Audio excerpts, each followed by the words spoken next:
Okay. Anybody not straight. That's why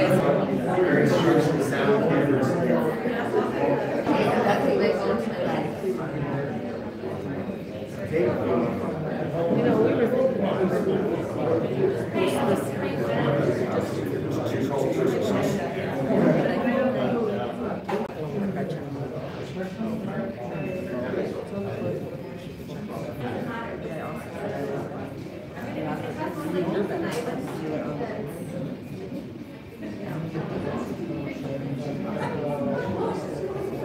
well, no, I know where it's like that. I was just like using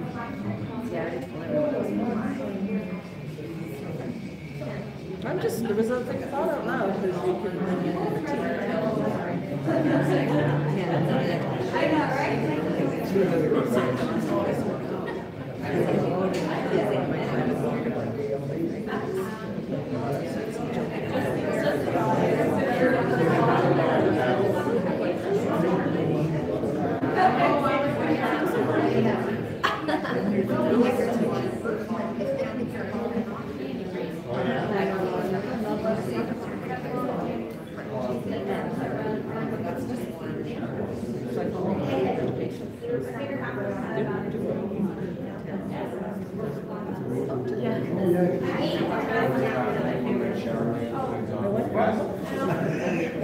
You know what?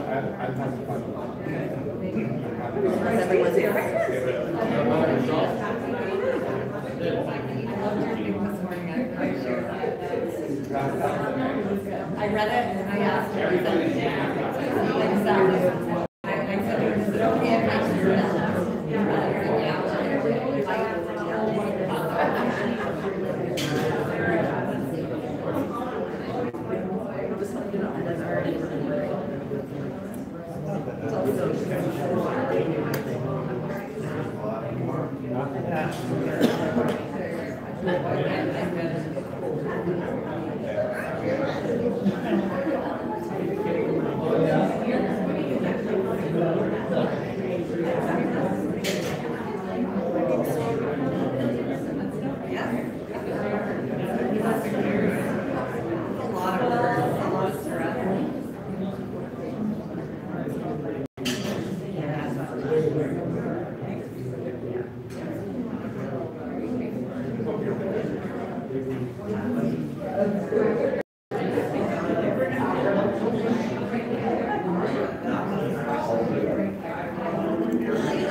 It's like, it's our third year in a row now. We do it every year. Right up there, I'll take a picture.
remember being at 1 year ago at the John Arena upstairs. It was the year that they squashed the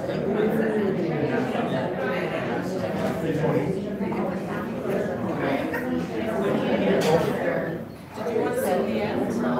Sit here.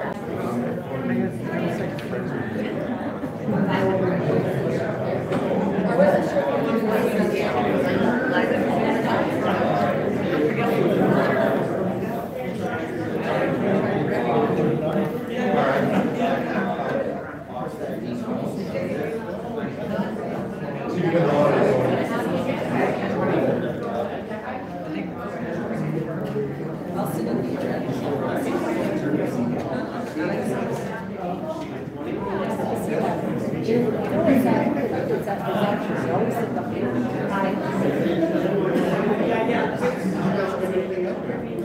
Too small.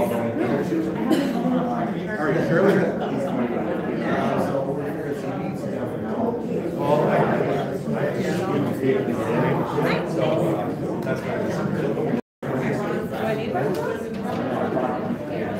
Well, Paul's skinny enough, you can get it. Yeah, I just couldn't get it. Yeah, I have one.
You know where I was going with that A stuff. You know what I meant about.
First person who does it gives them their signature.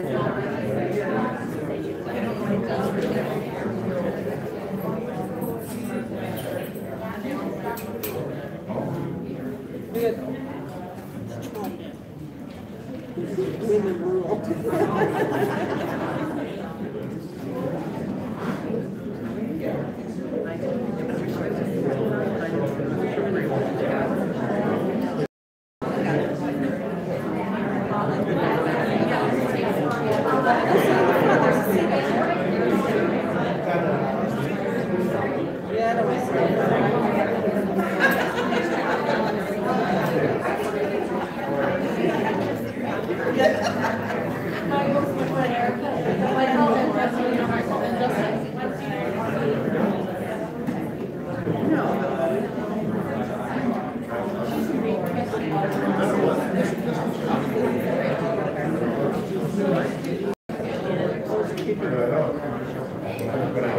They're the ones who'll be asking the questions.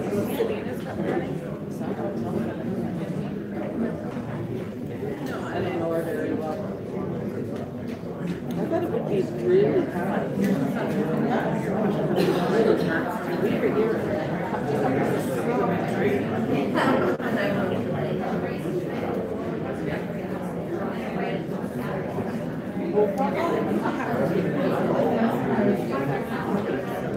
Yeah, that's my other thing.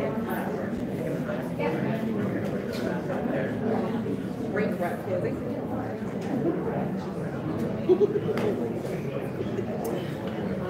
That's the best kind of clothing. It's called real citizens. Yeah.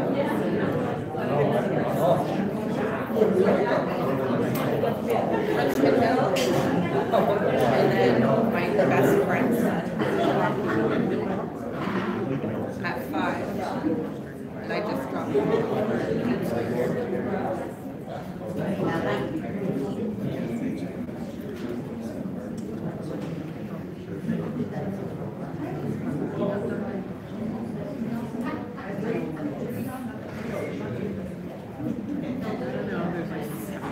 That's going to be a long usually from that's 17 minutes.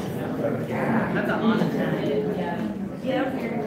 What's the room? That's all 15 minutes.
I don't know.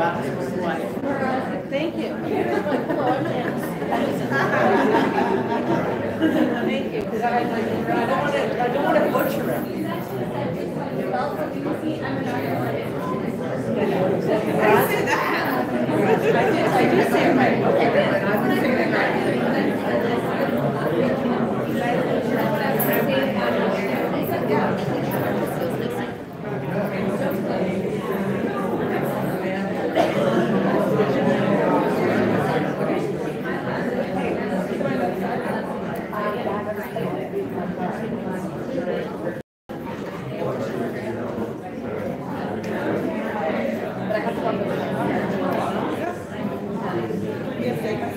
Yeah, I'm gonna go pray to my God.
Questions for your response? It's going to go down the line. Let's go. Everywhere.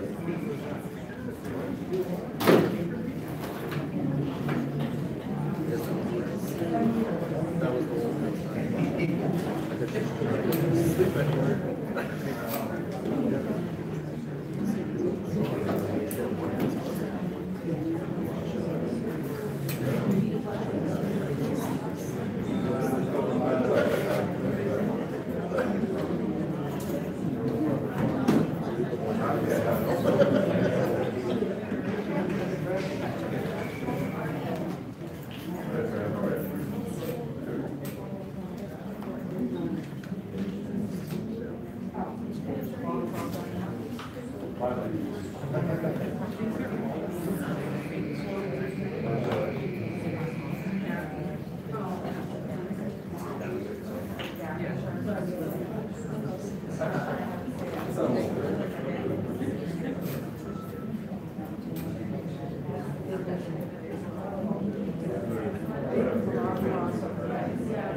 Hello, can everybody hear me?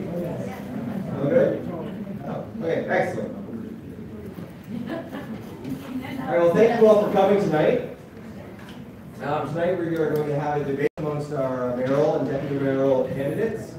I'm going to quickly go over the rules and how the makeup of the debate goes so you all understand the flow of the debate. So we're all going to start with opening statements. Every candidate's going to have 2 minutes to introduce themselves and tell you what they're all about. And then we're going to have 3 debate sections. The 3 sections are 1, town council, 2, growth, and 3, the departments of the town. When each candidate is going to have an opportunity to answer each question, they're going to have 1 minute 30 seconds to answer each question. And then when we go through everybody, they're going to have 45 seconds to have a rebuttal. Candidates, we've read the rules so far. Jennifer is going to be keeping time. When you have 10 seconds left, she's going to raise her hand. And then after 10 seconds, we'll let you finish your thought, and then we'll move on. If not, I will cut you off.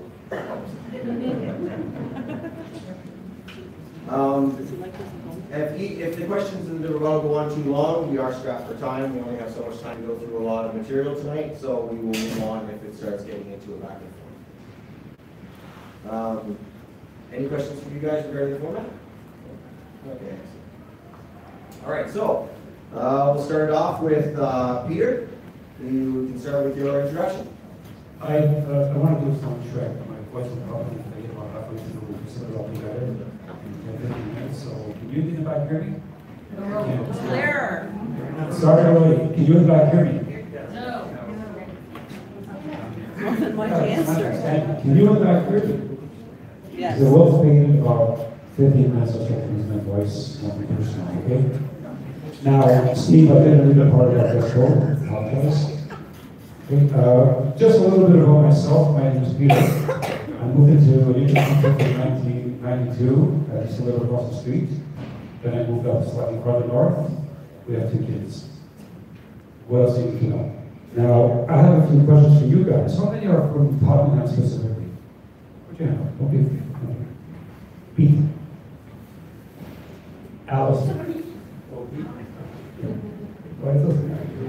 Okay, so we're all new to the concept, but every one of you will have a specific topic that you want to deal with because you have your own issues, but we have general issues such as lack of transit, lack of other things that we want to deal with. So I want you to pick those questions up and don't be shy, okay?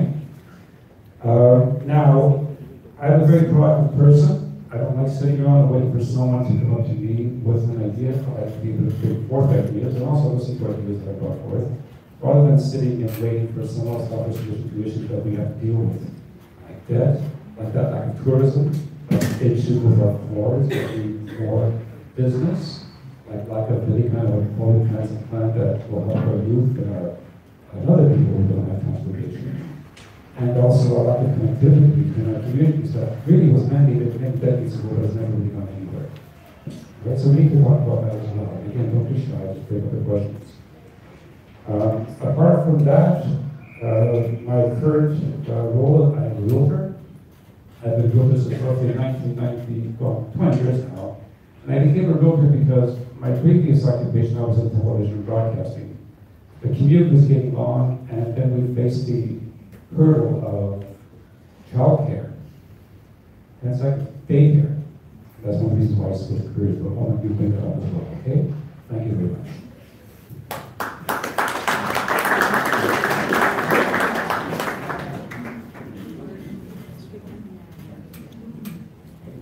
Good evening.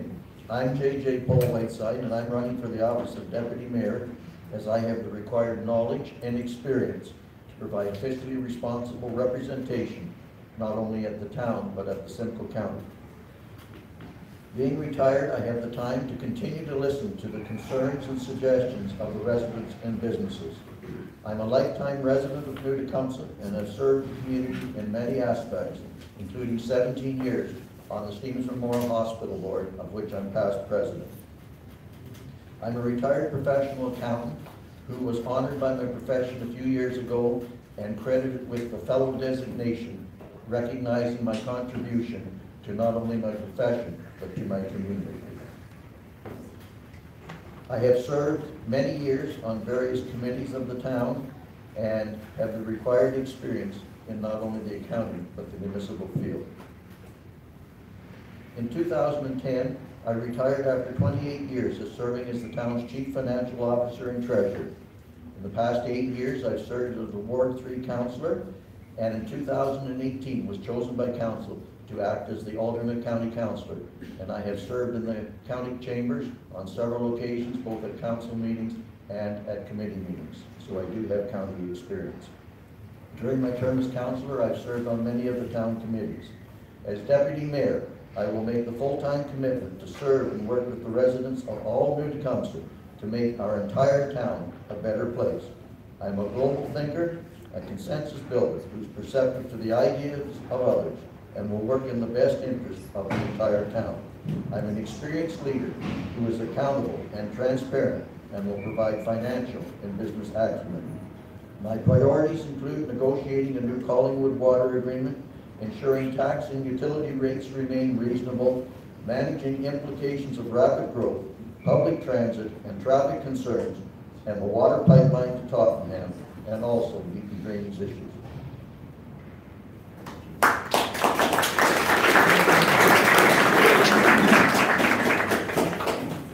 Good evening.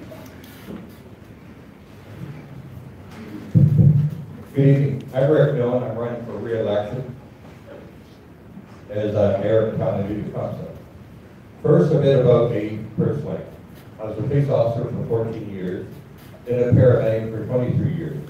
I have also owned and operated 2 businesses, a water company and a patient transfer company. I was first elected as mayor back in 1984, and then served as deputy mayor for a term. All those years, many changes have taken place in our community. We have witnessed the growth of population, industry, and infrastructure. Your council this term attended over 150 new store openings. Industries are hiring, trade people are in demand, and New Tecumseh has been chosen as the 24th most popular place to live in Canada. In this term, we've approved over 50 scholarships to local students, contribute to the need to run and walk for mental health, and also to the Youth Advisory Committee. To get the youth involved, we have brought back the Mayor for the Month program. Students are selected for both our local high schools. I've been very impressed with the candidates selected to participate in this program. As an experienced mayor, I've been looking forward to serving the people for 4 more years. I'm asking for your support. I believe over 20 years of experience and knowledge really matters. Community involvement matters. Being available to you matters. All these will be an asset in helping the new council in the coming months. On October 22nd, vote for Rick Dillon, mayor for the town of New Tecumseh. Thank you for your support.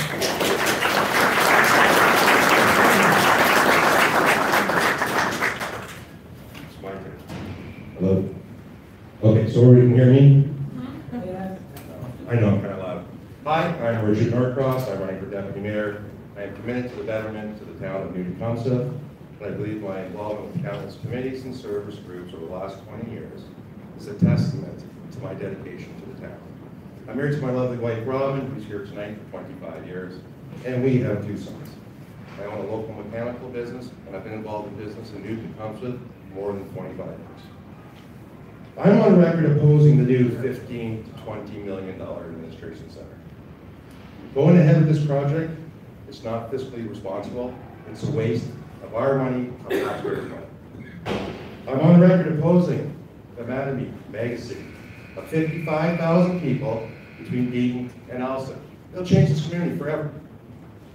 I'm on record opposing the county takeover of our water and planet. Simply, we will lose all control of our growth, where it will come, when it will come. We will have no say. And more importantly, we need to get that pipeline to Tottenham as quick as possible. I'm also on record to stop nickel and diming our community groups. Stop nickel and diming our volunteers. These are the people who give all their time and energy, endlessly, to make this town a better place. We need to work with them. We need to show them that we care and we support them. I intend to ensure the master drainage plan for Beaton is followed through. I intend to follow through with the new community center.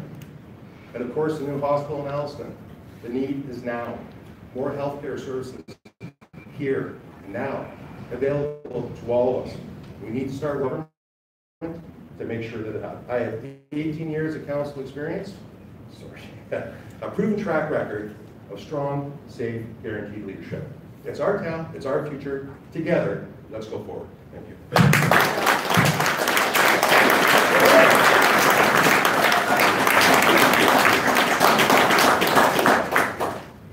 I don't know what more to say now. is on the electric part, and but really, I'm actually honored and humbled to be standing up here and running for this, because I've been that guy in the back, taking notes and covering these guys, and I'm the one that gets, if you can do it better, you should run. So here I am, giving that a try.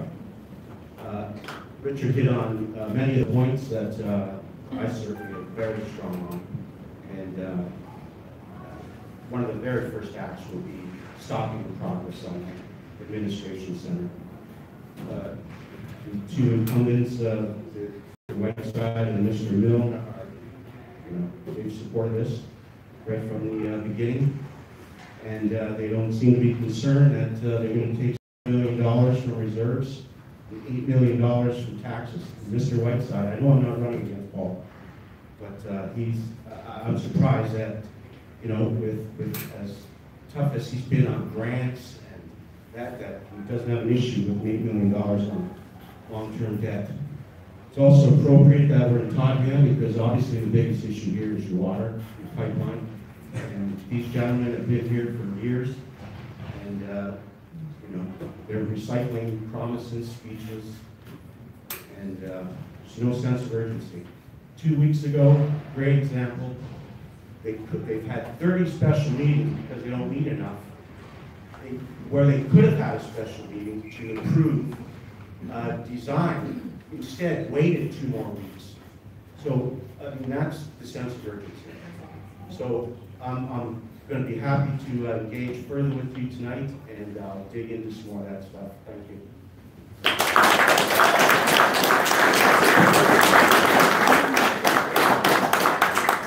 Thank you, gentlemen.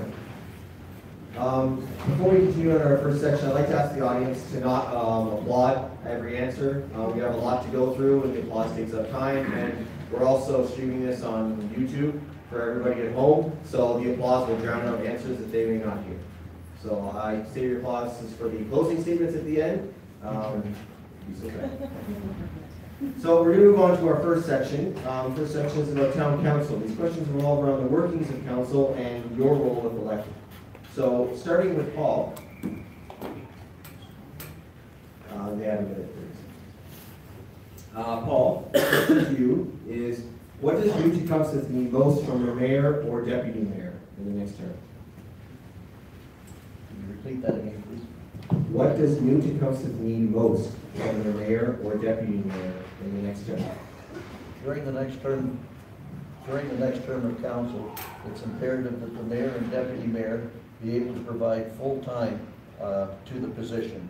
With the demands at the local level now, and also at the county Simcoe level, and county council meetings are all during the daytime, it's imperative that people be in these seats that have available full time, and I am that person.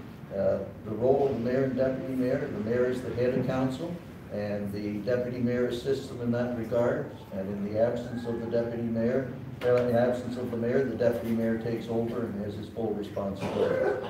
Both the mayor and deputy mayor sit on county council, along with the other 15 municipalities in the county, and it's imperative that we have strong representation at the county to look out for the best interest of the entire town of New Tecumseh.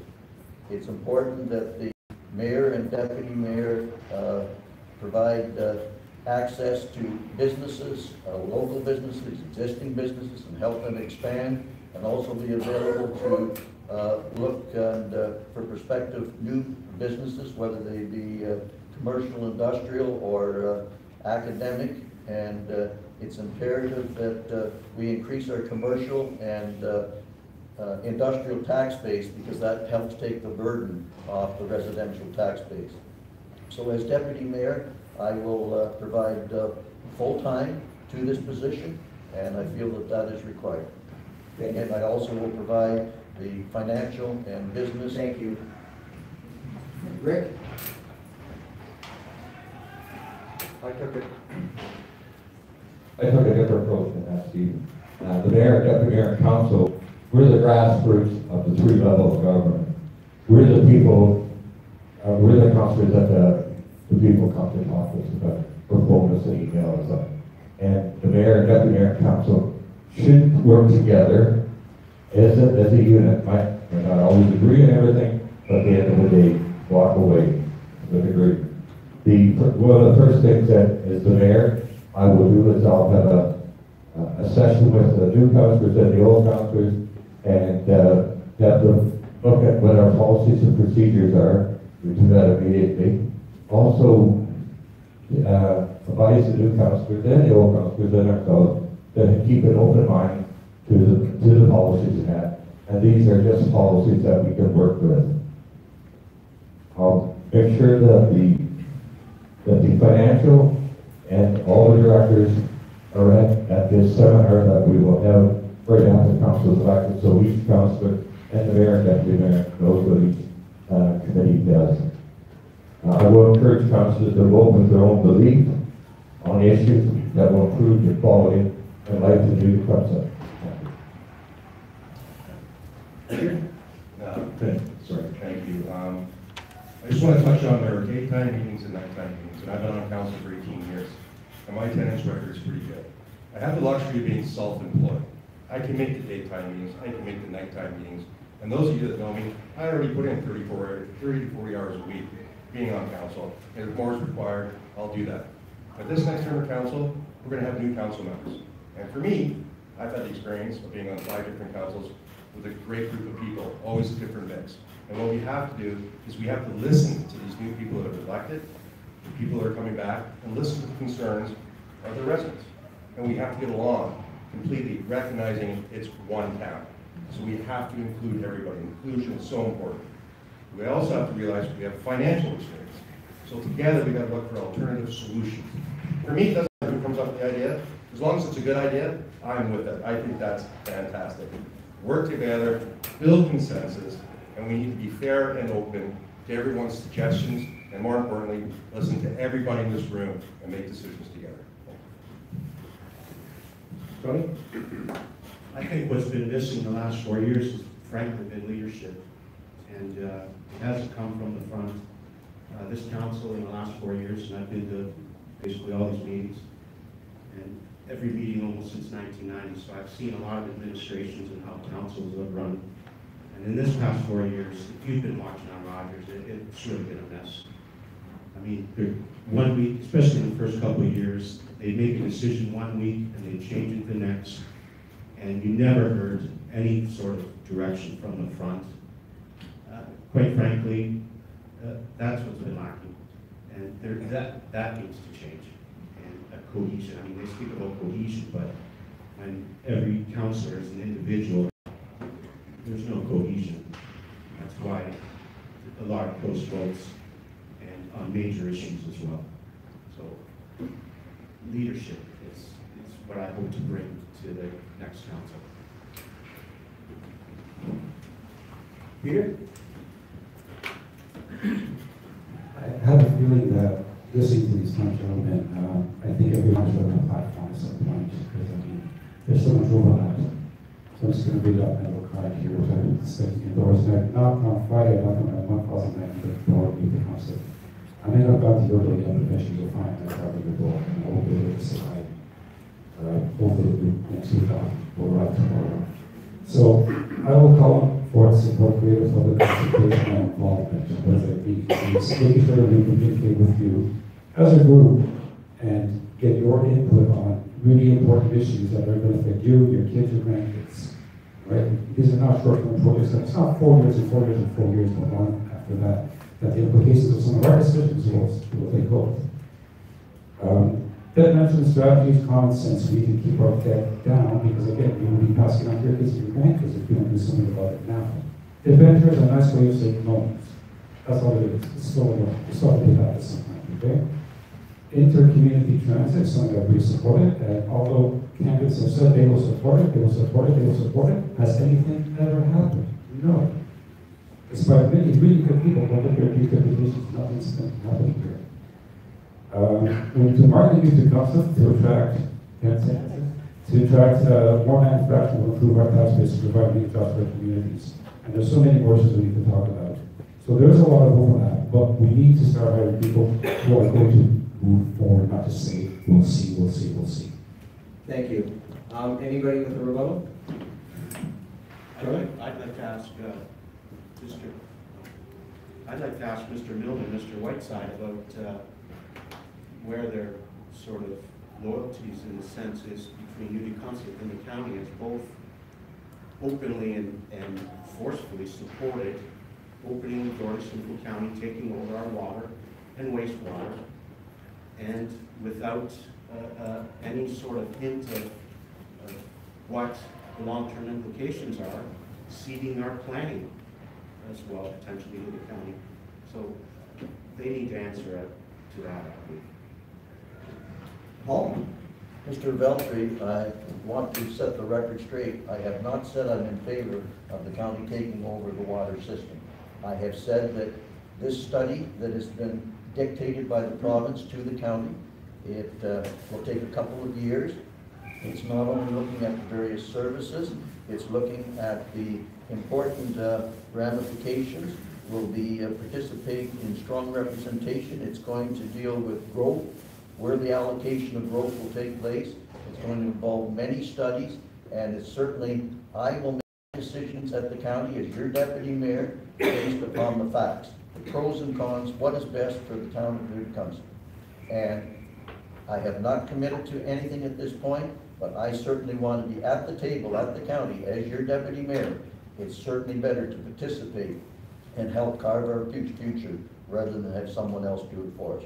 Did you vote in favor of the county looking into our water and wastewater infrastructure? I voted, well, there's no option. You don't have to vote in favor of it or not, because the province has dictated that the county must do a municipal comprehensive review. The province didn't dictate the water or sewer. The water and sewer is part of this study, as are other services and the growth. Thank you. Go ahead, Richard. I just want to jump in there. We had an opportunity as council that we could send a clear message to the county and to the province. No, don't touch our water. Don't touch our sewage. And you know what? We should have sent that message. And I think we should still send that message. And if I'm elected your deputy mayor, it's going to be the first thing I'm going to do. We give up control of that pipeline. We give up control of our entire municipality. Our rates right now are here. We become a county system. There's 5 or 6 different systems out there in the county that are not up to standard. So that means they can increase our water rates, triple them, quadruple them, and take that money to start improving infrastructure in the north end. We've done a good job here. We should not be penalized by that, by having to pay for people in the north end of the county. And I'm sorry, but we should be sending that strong message. We're not in favor. Don't come here. Paul? Yes, there's no use sending that message at this point. The province has dictated. They must do this study. They've set the parameters of the study, and the studies have commenced. We must be at the table and participate. You can't say that the rates are going to be higher or lower at this point. We've got to get the facts, and based on the facts, I will do pros and cons and make my decisions, not only on water, but on all the issues that this study will look at. It's the future of not only the county of Simcoe, but the town of New Tecumseh. And you need, as having me as deputy mayor, strong representation. I've already served and attended some of those municipal comprehensive review sessions representing the town. All right, thank you. Raise your hand if you'd like to speak so I can. Thank you. Paul said most of what I should say. We haven't decided on anything. I think that we should keep it open, book on all the information that's coming to us before we make a decision. I agree with, actually, only that we should not give up our water and our sewer, but we should look at what the county and what the province is wanting us to do. Our rates are one of the lowest in the county, and that would be one of the things that, as your mayor, would be at the county. But we should be at the table. We shouldn't have the province sitting at the table with our duty concept to force the county or force the bank to start with the county. They put us at the table. Peter? Thank you. Just quick one on business 101. Why would the county want to control the water and solicit vested interest or damage to the Imagine now the county, okay, has a bunch of little birds in that nest, and all those little birds, and they're well fed, and They want to take to give. You understand? So it's not as simple as the county has nothing to do with their time. They see this as a way of equalizing, probably to make the water smoother, but it will cost us in the long run. And if you give up water, you give up water control. Tremendous amount of control over how you grow and what you grow. So now we can't have it screaming and putting your fist up to make it happen, but be very firm at council level with your decision, and be sure that it reflects your needs is imperative. Developers want water at the county and sewer at the county because they don't have to deal with you guys. They deal with the mayor of Tiny Township, the mayor of Penetanguishene, the mayor of Ramera, wherever. They don't care that there's going to be 15,000 houses built in Beaton because they're just looking at development charges that are going to go in one general pot. They're going to go up to build bridges and water pipes and everything up there. These guys put us at the table on the sewer and water. Estes said no, Bradford West Gwillimbury said no. What Paul is referring to is the municipal comprehensive review that the county lobbied the province to include. So we have people in Midhurst who are going to tell us where we should grow in New Tecumseth. That's wrong. These guys didn't put up a fight whatsoever. Paul? I think we need to correct the record. The province, and you've seen what Mr. Ford has done recently with the City of Toronto. There's no saying that even if the province decided that the water, sewer, or any other service, planning or whatever, be at another level, the water could be turned over to the provincial organization called OCWA, Ontario Clean Water Agency, or it might be turned over to a South Central Servicing Board. To say it's going to be taken over the county, that's premature at this point. We've got to see the facts, the figures, and the implications of what it will have on the entire town of New Tecumseth. They put us at the table. I mean, it's getting mixed up. Okay, we're going to move on to our next section, and we've kind of touched on it here with your guys' answers. So your position, if elected, includes a seat at Simcoe County Council. What do you hope to accomplish in that position? We'll start with Greg.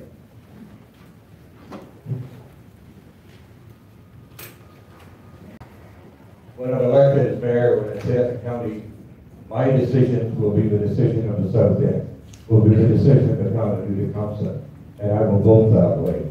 If there's any information that's coming forward that's going to affect the town of New Tecumseth, it will be brought back to my council, it will be discussed at our council, and what the majority of our council wants is how I will represent Suffolk County. Richard? Thank you for that question. The first thing I'm going to do is make sure we stop the mega development, the Mattamy development between Beaton and Allison, or 55,000 plus people.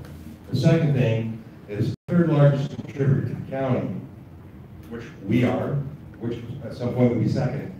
They've started the regional bus transit service. We're not getting it.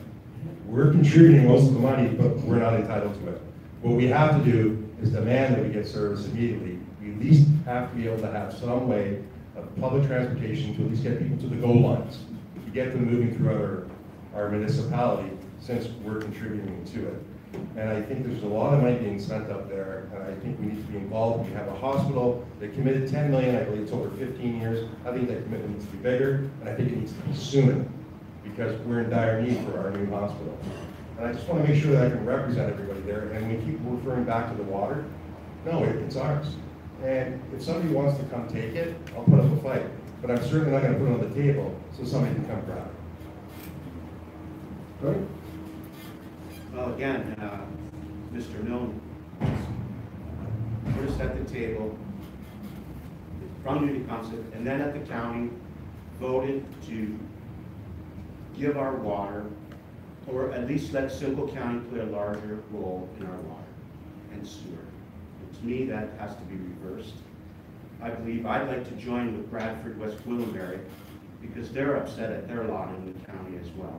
They're paying a lot of money in taxes, and the lion's share is going to them, it's coming to us, and we're subsidizing Penetanguishene and Tiny Township.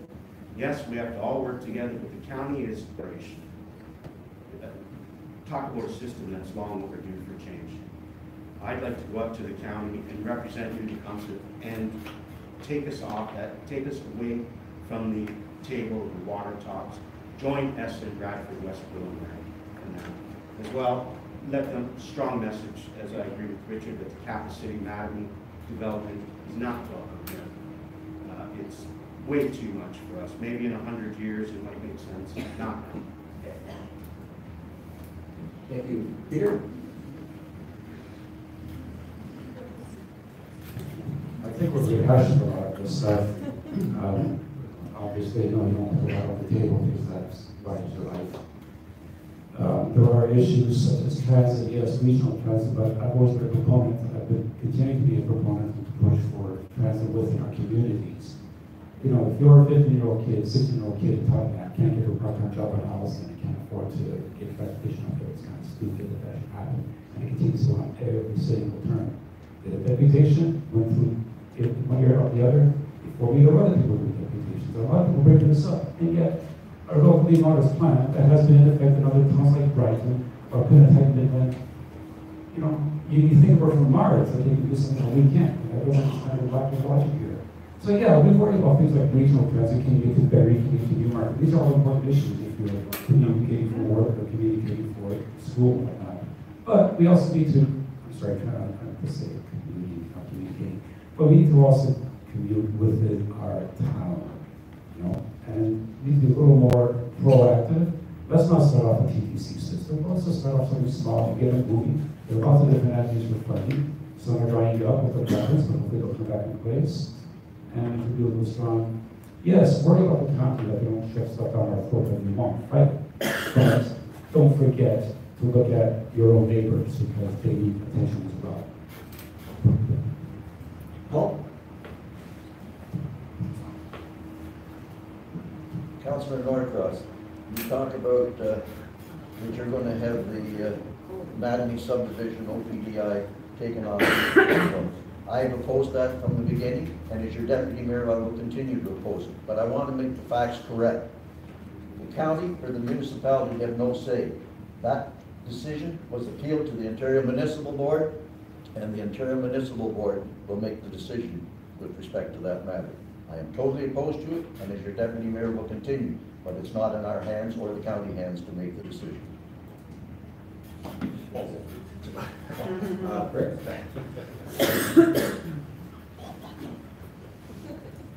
I'm glad the candidate brought up about the bus transportation, and it'll be 2 years before we see the bus down in this area. It's something that is very important to me. I've been involved in trying to get a internal bus transportation here for many years.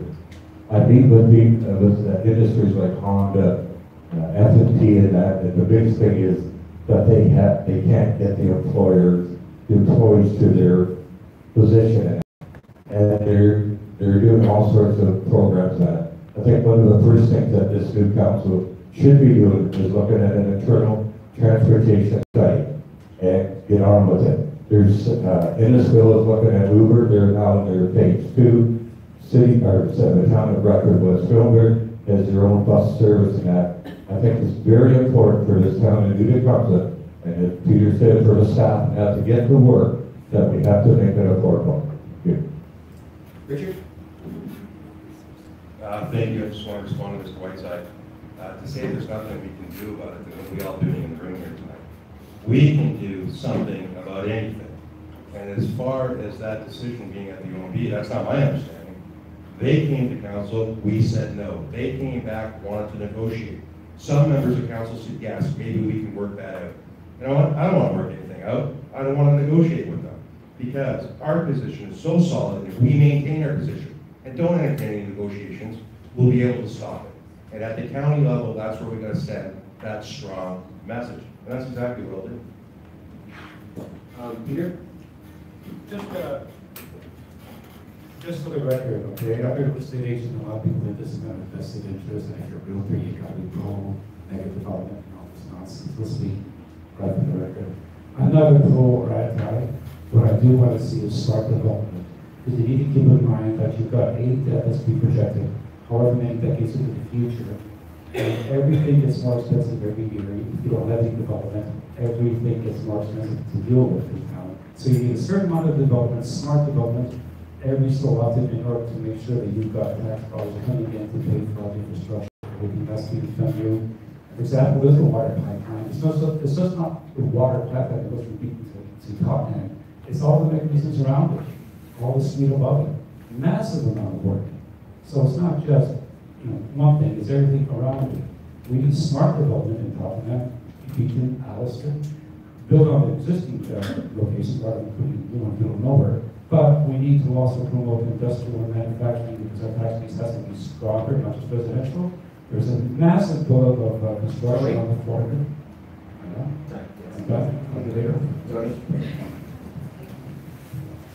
In terms of Mr. Whiteside suggesting that there's never anything that we can do about anything because it's here or it's there. That's the kind of stuff that gets us the Tottenham airfield. There's nothing we can do about it. It's federal, it's this, the lawyer says this.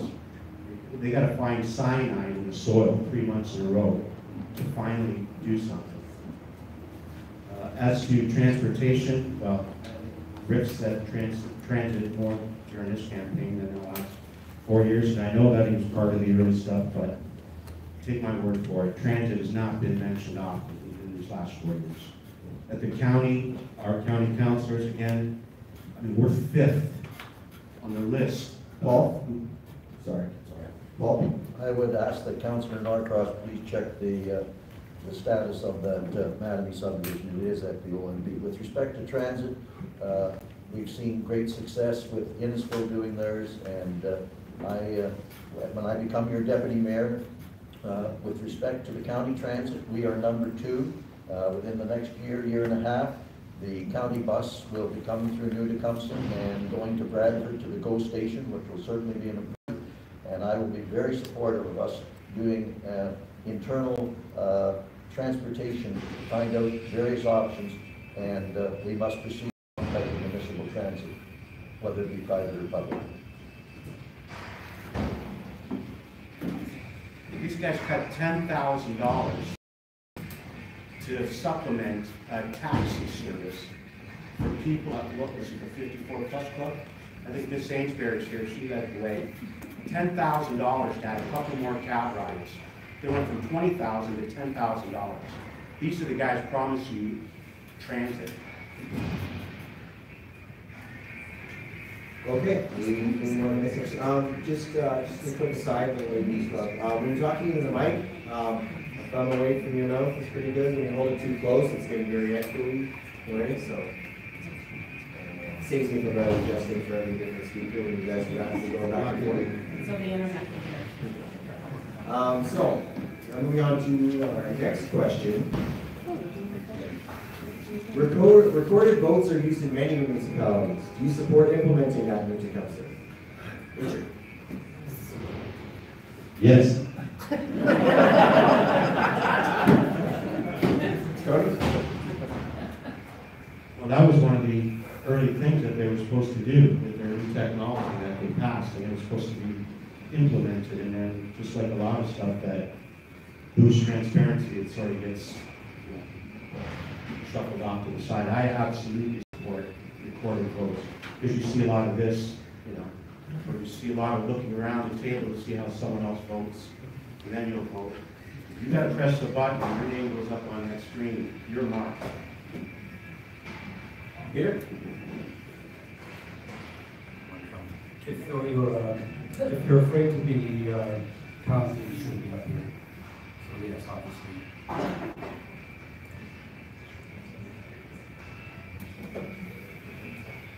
The decisions I make on every matter are public. I want people to know, and definitely, I'm not opposed. I'm in favor of recorded votes. That's what it takes.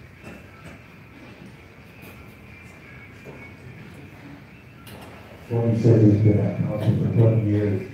He knows a recorded vote is clerk calls out your name and you stand up. And that's what recorded votes are. Sure, that's not what I'm referring to. I'm referring to every single vote, just like they do in a lot of places.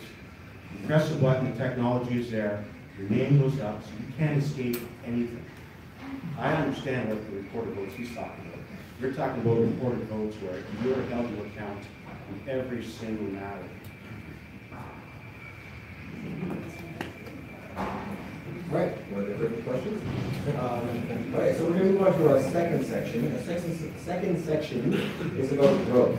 All three towns are growing. So these questions will be about the current and the future growth of the Tecumseth. I'll hand the mic over to Sabina, who's graciously decided to help me out tonight. So here you go. Good evening, everyone.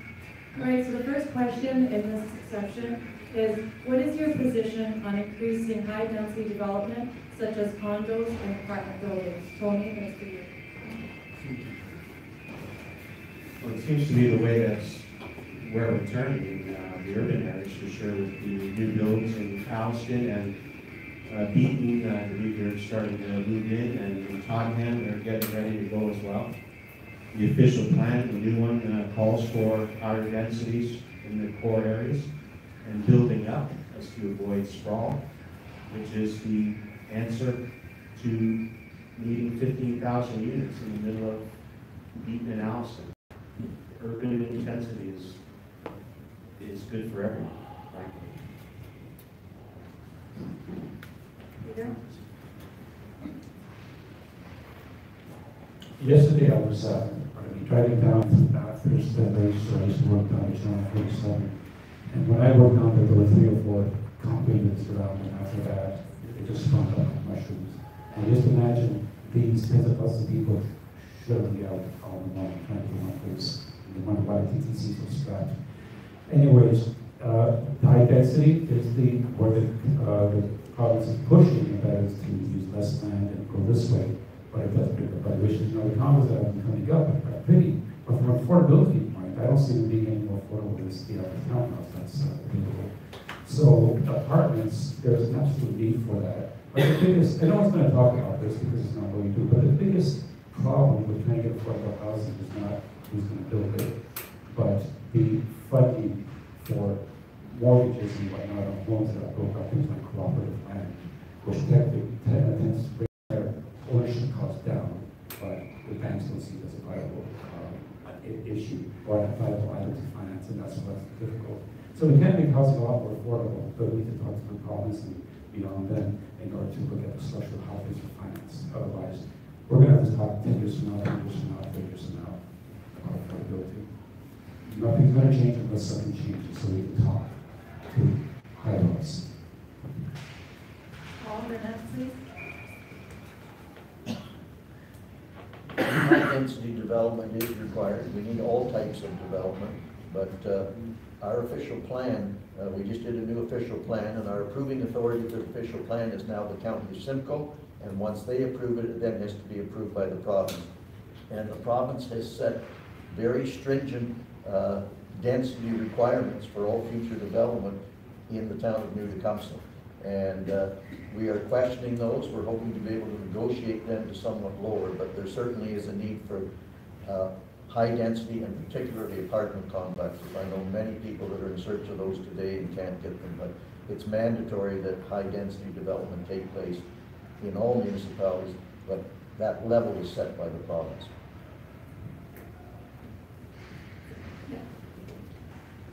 Thank you for the question.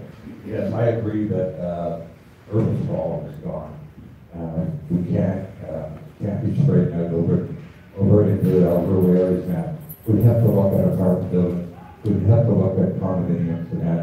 I think of the young people that are in the 20s now, are trying to buy a house here in Tottenham for $700,000.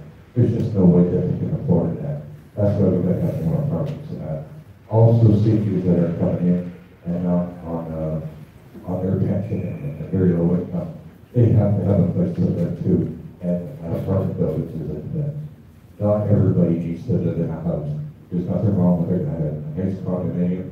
We have a beautiful one in Beaton that's just finished that. We've got a beautiful one up in Alston, and we're now in the process of building one here in Tottenham. Richard? Thank you.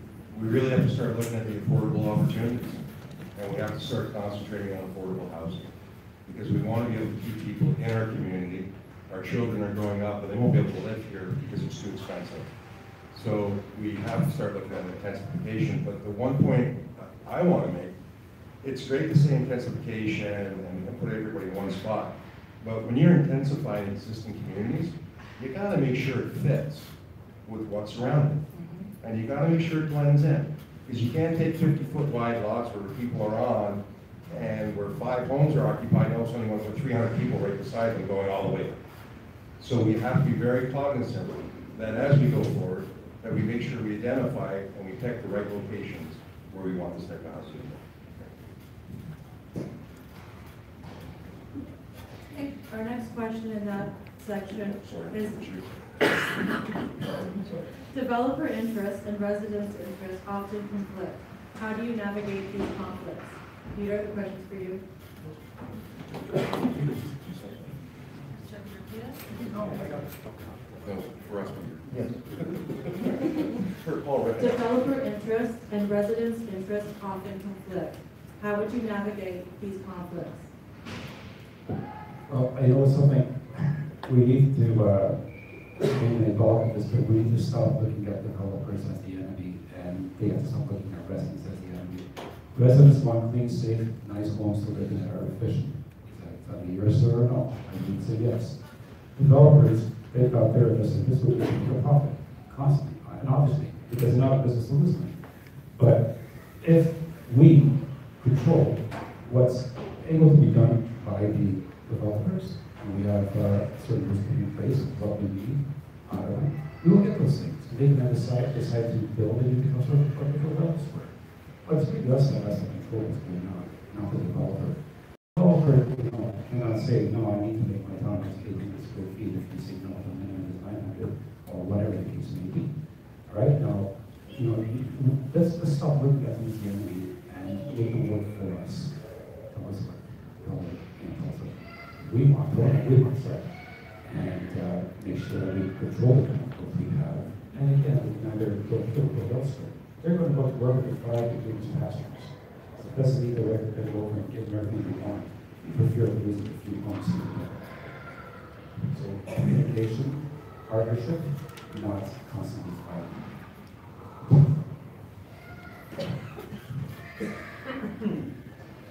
Development interests and resident interests sometimes are at opposite spectrums, but as your deputy mayor, we must cooperate with the development community and also the residential community, the current residents of the municipality, and I want to make it very clear, I'm not in any developer's pocket, never have been, and as your deputy mayor, I will not be. And it's imperative that when we negotiate these subdivision agreements or development agreements, that's when we take the interests of the residents at stake. And they have the option to come to our public planning meetings. When these documents are presented to us in draft, we take their considerations. And we must work out a happy medium. There will be development, and we must take the residents' concerns in consideration when we're drafting and approving the agreements for the developments. Thank you for the question.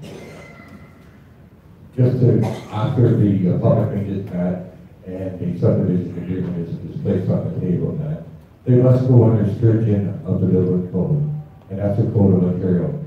Now this council and the previous council has always ensured that our code, our building code is up in the high end. We don't want the basic building code. We want the developers to build a better building, a better something. The challenge is that whatever we have with the developer, we have people out there with the bylaw officer, we have the building inspectors, they're on site. If there's a complaint from a citizen, whether through myself or the deputy mayor or council, we have the building inspector go out and check it immediately to see what the concerns are. If it is a problem, we deal with it at that time. And if it has to be a financial challenge to the developer, that's what happens.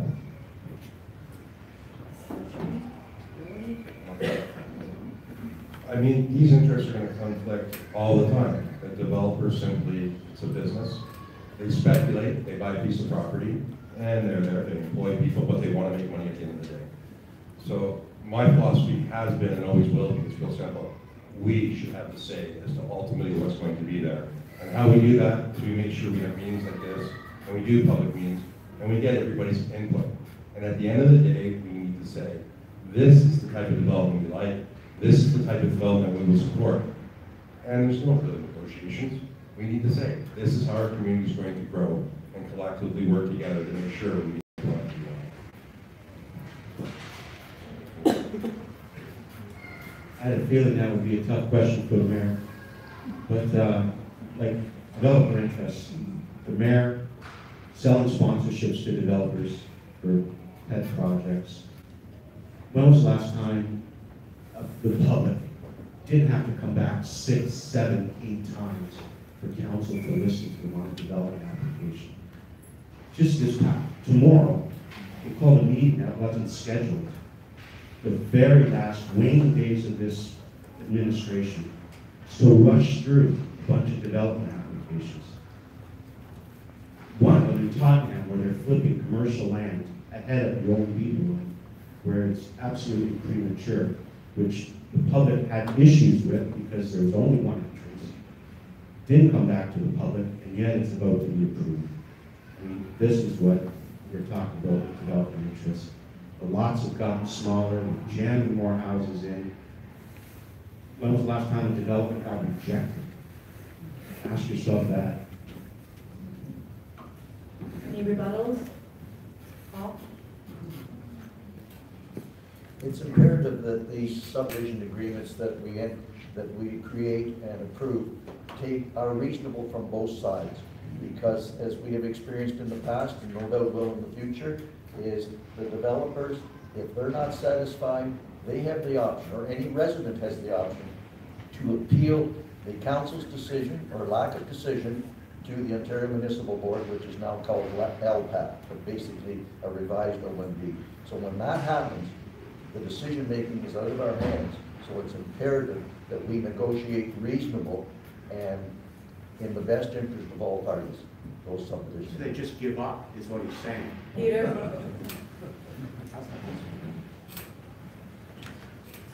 Thanks. A few decades ago, when I say decades, it's decades, there was a report put out and paid for that requires that we should connect all of our communities, and as you build, you make sure that all subdivisions are connected to the previous subdivisions and give people an alternative to being on the road or being on the sidewalk, trails and whatnot. None of that's materialized. So, I mean, I'm going to ask, maybe I've not seen them, but are there trails from every single new subdivision to every single previous subdivision that's been the last 15 years? I don't think so. Listen to mine, there's a cow patch maybe. How many times the kids have to walk through a mud field to get to the rec center in Allison? Or drive it right back on West Church Street? Tony? It's been going. You're asking No, you're asking. Yeah, no, I think it's right. Oh, the developers, well, no one's asking them. But that is part of development, right? Ask them. Okay, that's my point. Developers, These guys you're don't, gonna build a subdivision, you're gonna build it here, or you're gonna build it here. Okay, you know what? We need to have an interconnecting trail going from here to here, because if your kids on the sidewalk, they're making the pile up, down the road, they're taking their bike into their hands. Nonsense. We need to make sure that we do this, and it's been ignored. Madigan has a nice path around their pond on John Taylor. Who's gonna go up there and take a walk around, unless you live there, you just look at it weird. Sorry, I took your time. But you heard Mr. Whiteside, they're afraid of the OMB. OMB has nothing to do with it. I'm certainly not afraid of the OMB, but it is a realistic, that's what happens and what can happen. So we must negotiate good agreements, because once it gets out of our hands, we have no control. And Tony knows the rules as well as I do. I think. Tony?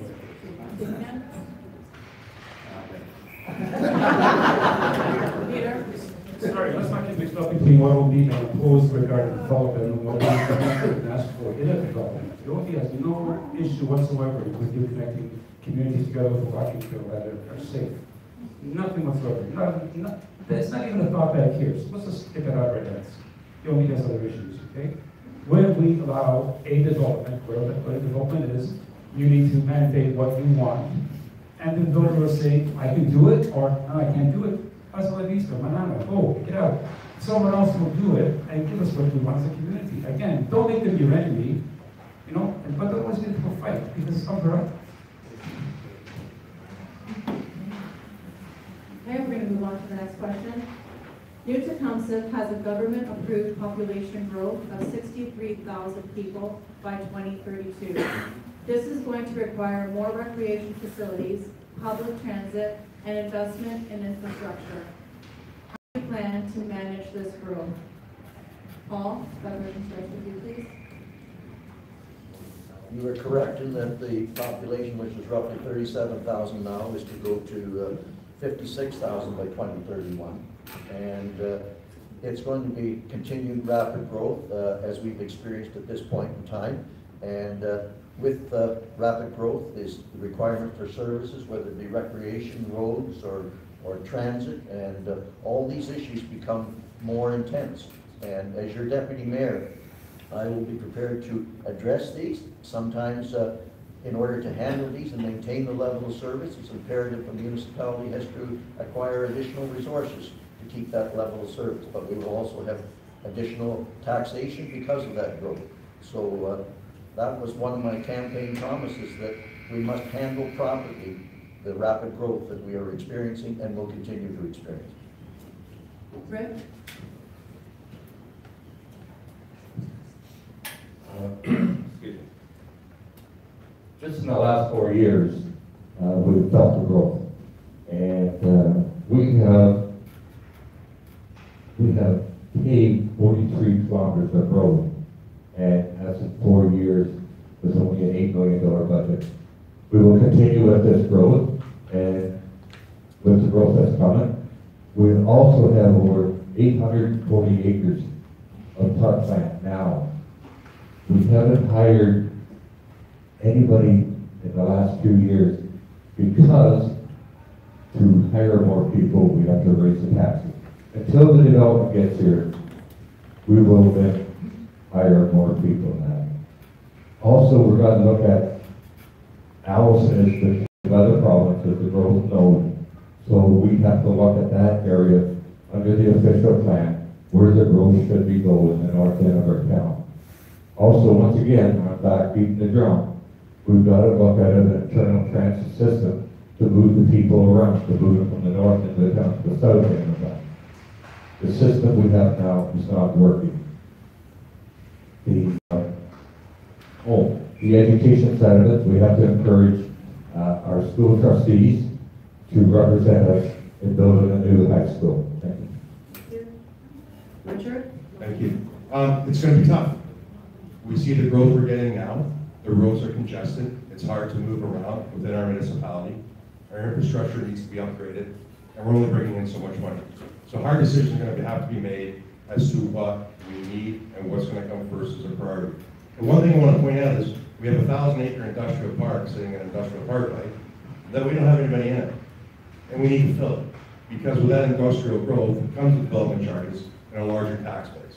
So we need to make sure that as we're going forward, we're progressive, and we actually start working and attracting that industry that we need here to accommodate the growth. Because the numbers 56,000 to 60,000 all depends on how many people live in a house. But I think the province is going to be back in the next couple of years saying they're going to be taking a lot more growth, and we have to be prepared for that. We have to make sure we have a strategy. Tony? I'm looking forward to Mr. Milne and Mr. Whiteside finding that giant pot of money for all that when they're building that administration center. $8 million in taxes, no development charges, none of that stuff. $7 million out of reserves. I mean, that's money that could be used to supplement some of these great ideas that they have. You know, the thing with arenas, the reality is development charges pay for a lot of that stuff. So you want the recreation centers, you've got to accept growth. It has to be smart growth. You can't just jam 15,000 houses and say, hey, we need an arena. The transit system, again, that you got to rattle the county on that to move us up from 5th to next.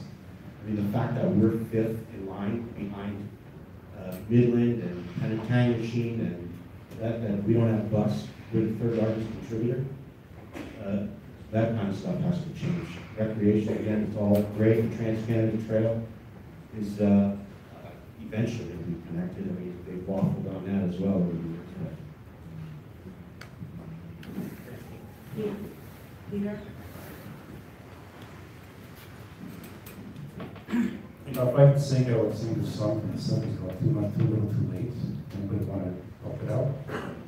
Not even a shot.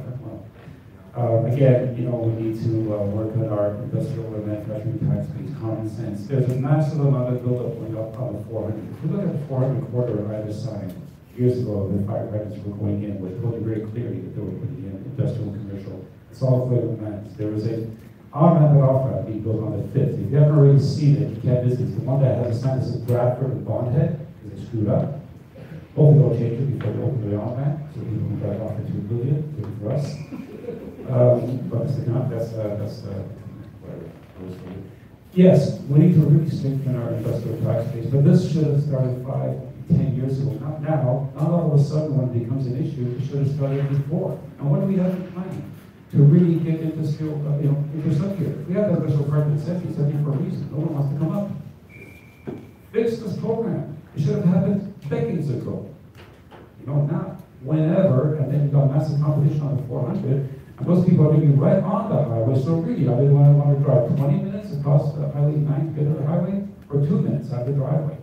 You know, we put ourselves in a big hole because we simply did not react fast enough. We did not react on transit. We did not react on getting our industry and manufacturing base up. We did not react on a lot of things, and now we're kind of playing catch up. So again, you know, everything that I'm saying, I was been supporting the last X number of months. Thank you. Thank you. Paul? This rapid growth is going to require a lot of infrastructure. Some of it will be the developer's responsibility, and some of it, the soft service, etc., will be talking about recreation or whatever. Recreation, DCs are eligible to pay for only the portion related to new growth. So if you replace a recreation facility today, the existing capacity that you have to serve the current residents cannot be paid for by development charges. These major infrastructures are going to require financial input, and my municipal business and financial acumen is going to be, I think, a real asset to continue to be at this council, because we must negotiate front-end agreements with these developers. If they want this to happen, they need to put up the money. Don't just give us talk, give us the money. Thank you. Tony?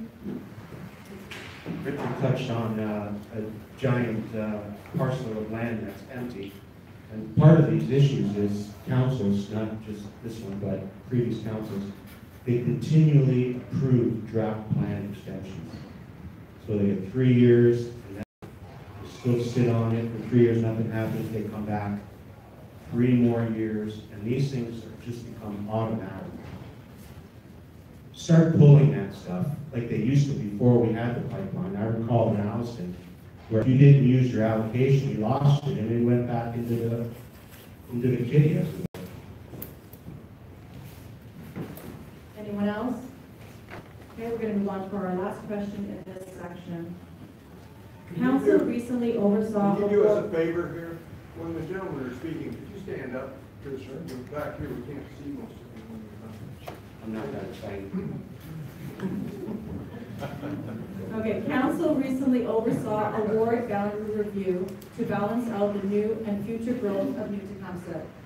Do you believe another review will need to take place during the next term? Question starts with Rick, please. Well, the way Mr. Ford is withdrawn with downsizing municipality council bad, and I question whether we're too big of a council. Maybe we should look at downsizing by 2 councils and expanding the boundaries. Yes, we will be looking at the boundaries again. This was our first time at it, and we'll see what comes out of it. Whether it's big enough or maybe one more is bigger than the other. We try to adjust it for population. Thank you. Richard? Thank you. I really hope so, because I don't believe we did a good job on the last one. Last example, we should have split talking hammer too, and we didn't. I'm also a firm believer, and on the record, I think we need to reduce the size of council. I don't think we need bigger government. I think we need less government, and I think think we need to work harder on that. So I'll certainly support and encourage a new ward boundary review. Like Paul says, when elected, you're deputy mayor. So.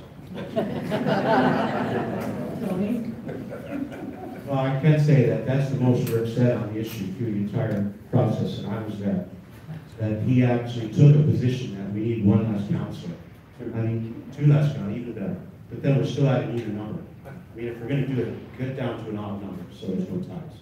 But that said, that really was amateur hour at its worst, that entire process. These guys had been dragged, kicking and screaming. We needed a petition to trigger it. And the discrepancies were so varied. And some people took it personal as now, it absolutely has to be redone, because if you're finding out where your ward is now, especially Ward 5, we went from an entirely rural ward to where it's treetops as part of it now. Do you think that makes any sense?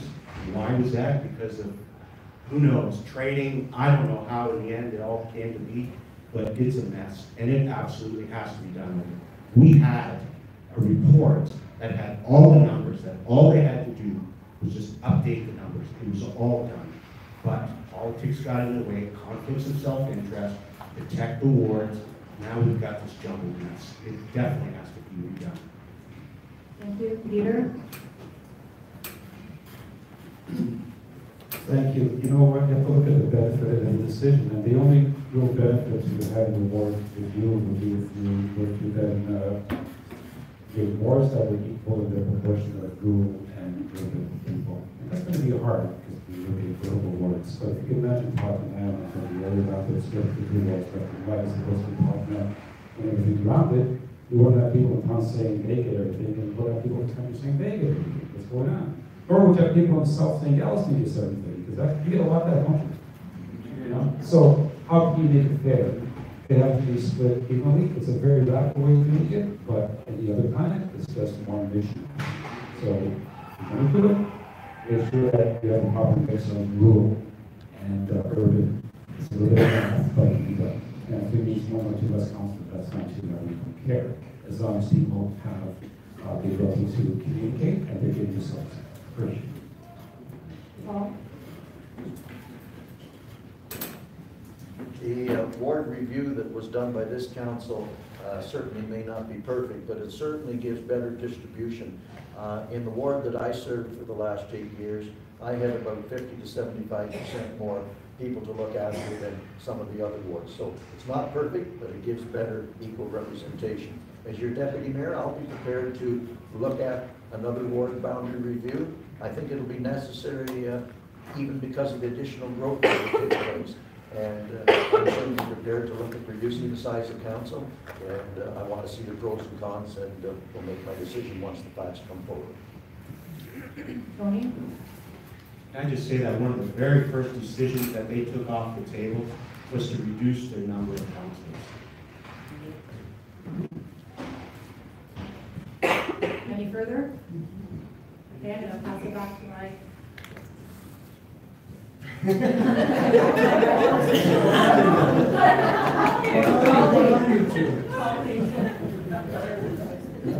So our next section is about the departments of the town. We went through your role specifically on town council, and we went through the growth of the town. So these questions kind of revolve around how the citizens interact with the town, right?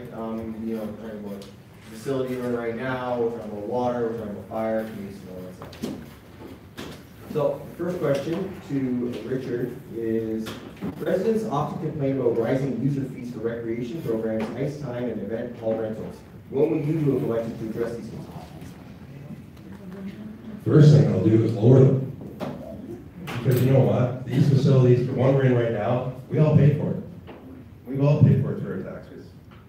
And by raising the user fees, it makes it harder for people to use these facilities when they're going outside of our community.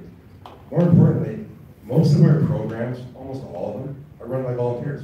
There's a ton of CRIC members in here. There's BAA members in here. There's members from the ALS in here that are all community people that host car draws. They host dances. And what do? They raise the money to improve our community. And they take that money and they put it back into our community. And we say thank you by saying, I want $25 for that picnic table. You want a garbage can, I'll put pretty much for that too. Yep. You know what, I want $5 every chair. We need to welcome, embrace our volunteers and bring them back to this community. Say to them, we love you, thank you, please do what you do. And that's the first thing I want to work on, is repairing those relationships, because they're so vital to a healthy community. Good?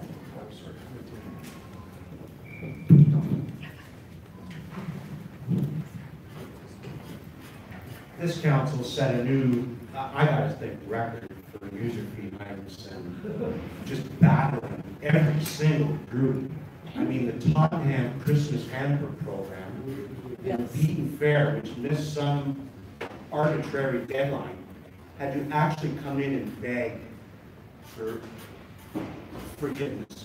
Please give us our $500, give us our $1,000.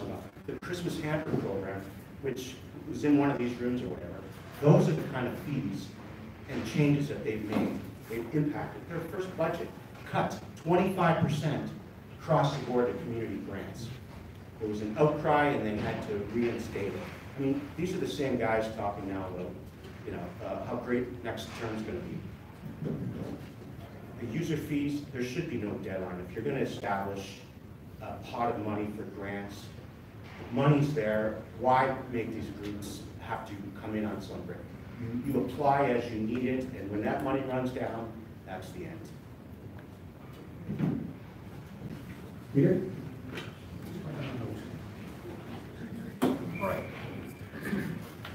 You've got to put your for the Parks and Rec Department. They work very, very hard to bring a lot of programs to our town.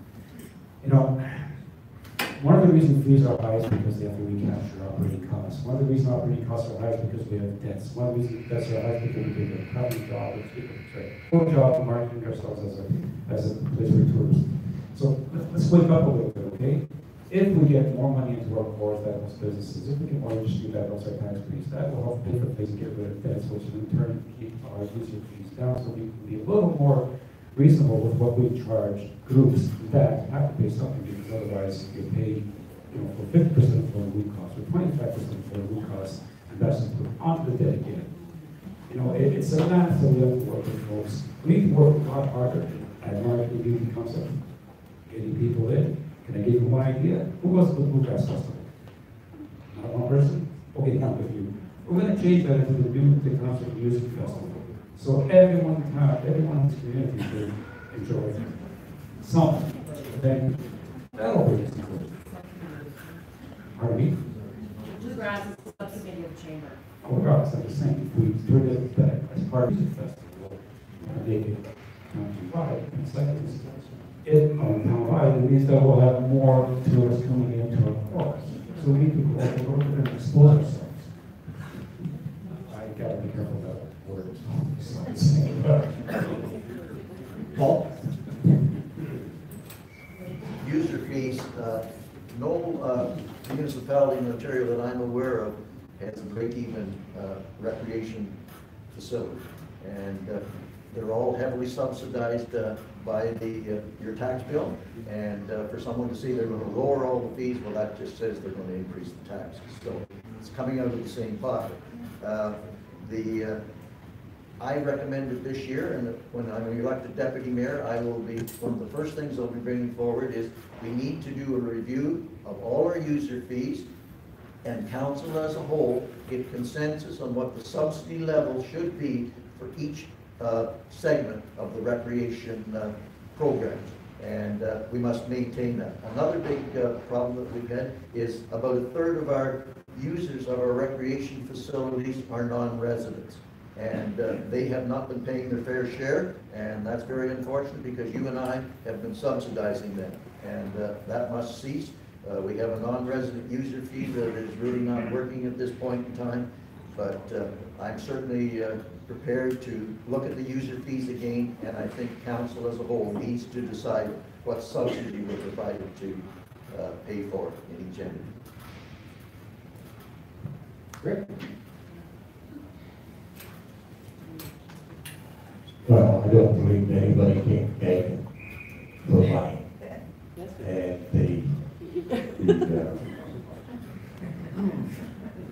And this council has been very great and generous in giving out money that is needed for different programs.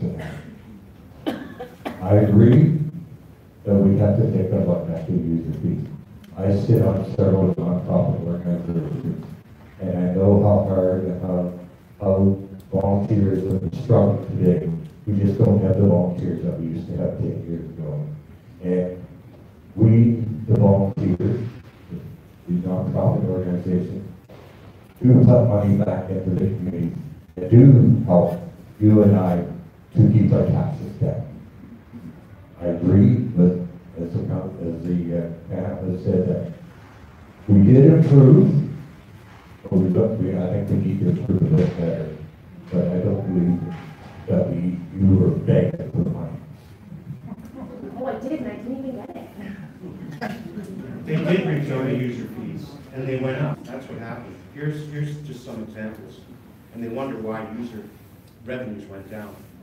The cost of ice time at the MTRC and Tottenham Arena for minor leagues, $145 to $175 per hour. Adult prime time went from $200 to $219. Beaton Arena, $145 to $160. Adult prime, $200 to $210. The family pass at the Rotary Pool, $133 to $148. The cost to rent the band shells doubled to $100. 4-month gym pass for the fitness center here went from $20 to $61. And they started charging for the conservation area too. Obviously, you have to recoup some costs, but at the same time, it's double dipping. Anybody else? We go to the next question. The Tottenham water pipeline is in the process of being completed. What do you say to the residents that are affected by the water quality? Start with Tony.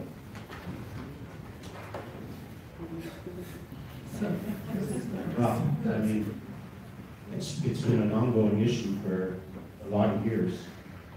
And I think they're on 2 master plans now, the second one. At the end of the 4 years, again, like I used the example early on, just a symbolic gesture to pass the contract to approve the engineering. The one time they don't hold a special meeting, they could have to just add 2 weeks onto that.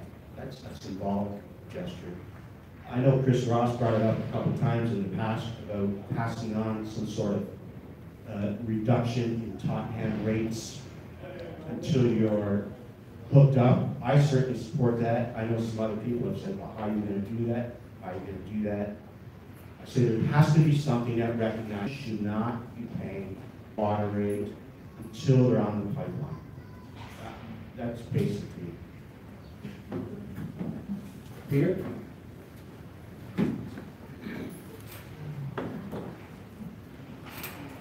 That is a contentious issue. Stand up. Stand up. That is a contentious issue. The pipeline from Beaton to Tottenham is number one priority, but again, it takes years to do all the infrastructure around it. Whether in hindsight it would have been better 5 years ago, 10 years ago, to mandate the water filtration systems in every house and every new build, I would think there's some other problem. Not all of them. Not the existing users before that. When I was here in '92, my water was a little bit yellowish. I can honestly say it wasn't really an issue for me, but across the street it might have been an issue. So if there's any way we can fast track this even more, yes. But anyone who does this company thinks, says, I'm going to get it going tomorrow, and it's giving you hot air. It isn't a complicated build. It has to build all the infrastructure around it, tear up most of the street before it can turn taps on, and then all the water lines to the pipeline have to be able to take any extra pressure. And that isn't even bringing in the whole issue now of Greenbrier, that might want to be broke down. Well, that possibility got broken up. So we need to stay on top of it and make Tottenham number one, push forward, and try to get this done as quick as we can before we look at it again and we try to push you to get onto the pipeline as well, because you do deserve the safe water. At the best, you're going to get maybe 50-50. The worst case scenario, according to the master plan, is maybe 95% mix, which is not much better than the mix. We need to put harder. Paul? water situation in Tottenham is a very urgent matter. It has been for some time. We are advised by Ministry of Environment and our staff. We do all the required testing. It is safe to drink. I'm talking to the residents in Tottenham. Some areas of Tottenham, the water looks clear and always has. Other areas it's different. I think we need additional flushing there. But the pipeline issue, Council now has approved the engineering to start. It was delayed 18 months by a bump-up request. A resident had that opportunity, and it was denied, and we are now proceeding. It's a long process. We have to meet all the regulations of the Ministry of Environment, which we will do, but as your Deputy Mayor, it will be one of my highest priorities.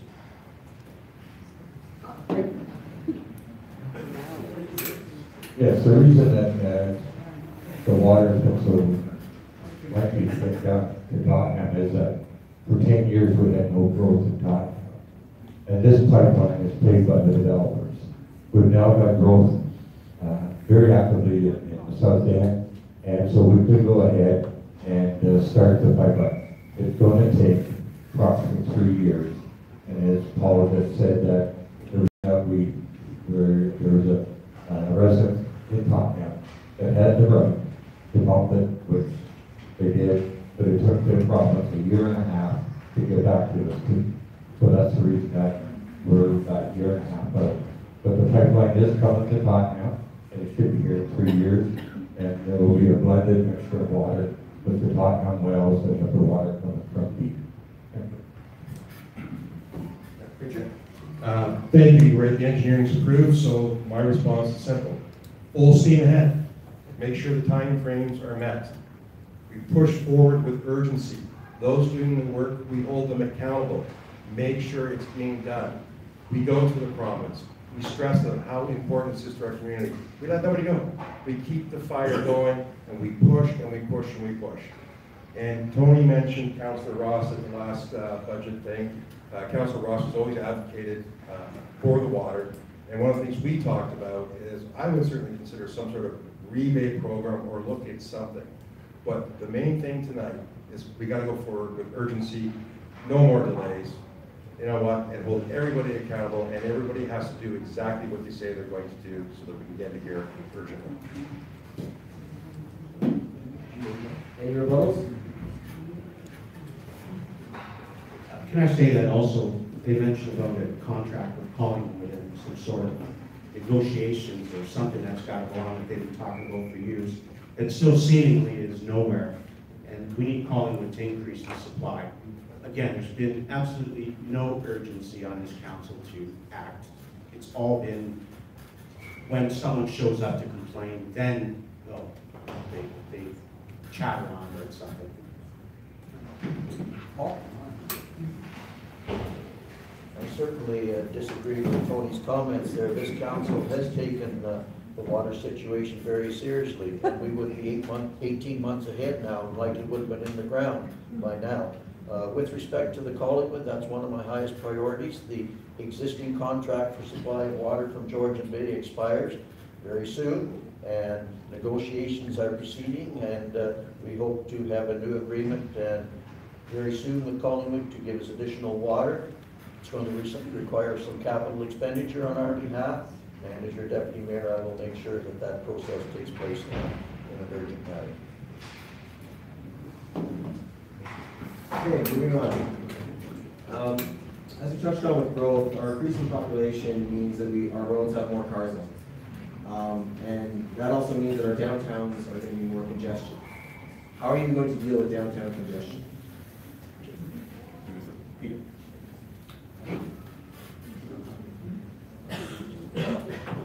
You know, I've experienced the dreaded Tottenham traffic jams. Can't do it. I've experienced the dreaded Tottenham traffic jams by the clock. Okay, last few minutes. Yeah, so roads are going to become more congested, and we are spending money on the roads to keep them obviously clean and well patched. But much of the problem is people just drive like idiots. I mean, let's be blunt. How many times have you driven past by somebody looking by you to try to get the work line up? I got 3 of them today. You know, people drive too fast. That erodes the road, and it also makes it just unsafe for kids and everyone else. In terms of congestion, moving trucks out of the downtown core would help those transport trucks because they really do cause a lot of jam. But I tell you, if you have a 10-side road and you know that these trucks are going to be transported to your road, you're going to complain, aren't you? Yeah. If you're on the second or the third, you're going to complain. If you're on the fifth, on the road, you're going to be getting a lot more trucks because see, they're going to get off the 4th and the 5th and come across the road and go up now. That's already being built. So if you're on Roman Road in Penville, you're going to get a lot more traffic on your road. It's not going to be as quiet as it has been. That's just the way traffic patterns go, and they take the cheapest way they can. As for downtown, again, we need to just drive with more confidence. Paul? Unfortunately, with increased population and growth comes more traffic congestion, and we've all experienced that. One of the things that I think we can do to try to resolve that is we have the industrial parkway around the community of Alliston. However, at this point in time, the Ministry of Transportation is not agreeable to designate it as Highway 89. The Victoria Street through Alliston is still Highway 89, and the truckers, etc., have the ability to drive on there, and we cannot stop that. So as your deputy mayor, I feel that we need to again take a hard case, a hard line with the province, and try to get them to designate the industrial parkway as Highway 89, and then we can force the truck traffic at least onto that road. Rick? That's an ever-growing problem as the heavy traffic we deal with. The more houses we build, usually that's 2 more cars per house. So what we're looking at is an alternate bypass north of the town around Alliston. There's still the controversy bypass here at Tottenham to try to get the trucks off of Queen Street. That's still ongoing with the county.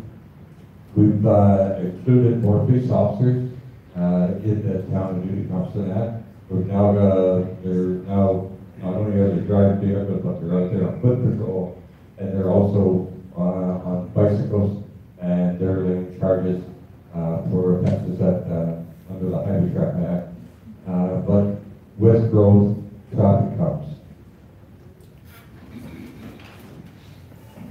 Thank you. Just to confirm the questions about downtown congestion and vehicles in the downtowns. Yes.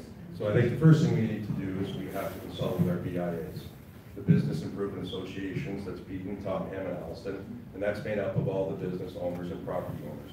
They're the ones that have a large stake in the downtown, so we need to consult with them, our volunteers, and we need to come up with a solution.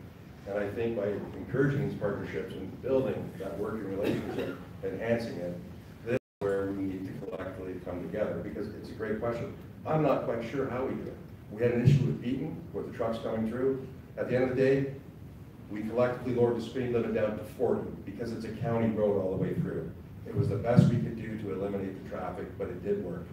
Not 100%, but it certainly made a difference. So we just need to work in partnerships with the groups in our community that are directly affected that also can help us achieve what we want to do.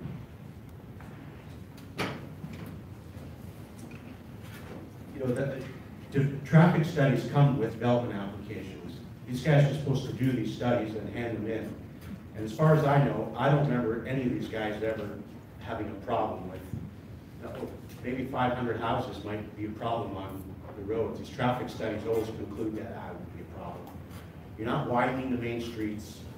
You could say downtown cores are our main, we're all 3 small towns, the population's grown, but the infrastructure's small towns. People are driving into them. You're not going to be able to avoid it. This idea of bypasses. The county's not going to build any bypass for 30 years. This thing around Alliston isn't going to happen for 30 years either. Again, the studies are there. All it takes is council to tell these developers, hey, you know, if you want to build here, you've got to help with a solution. You know, the studies are there to be done. Just what you need to act on. Peter? Thanks.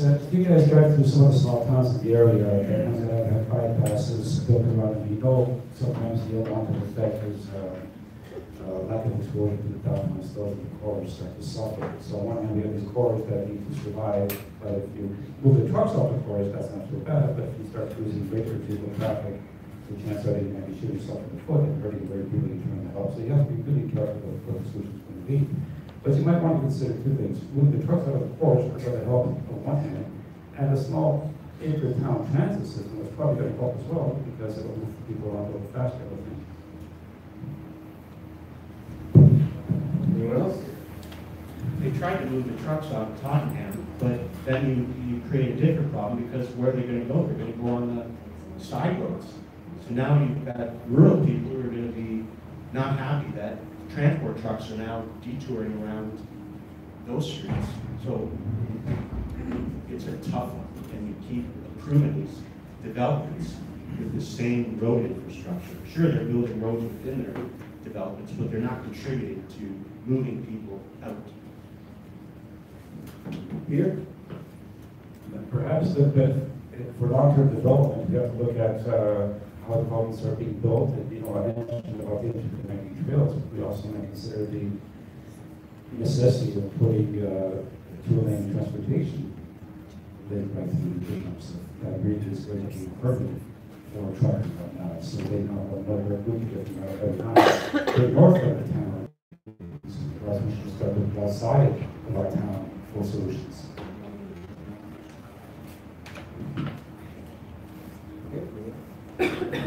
So we talked a lot about housing and growth.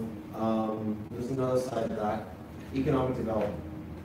How will you drive more business and help the businesses that already exist? Paul?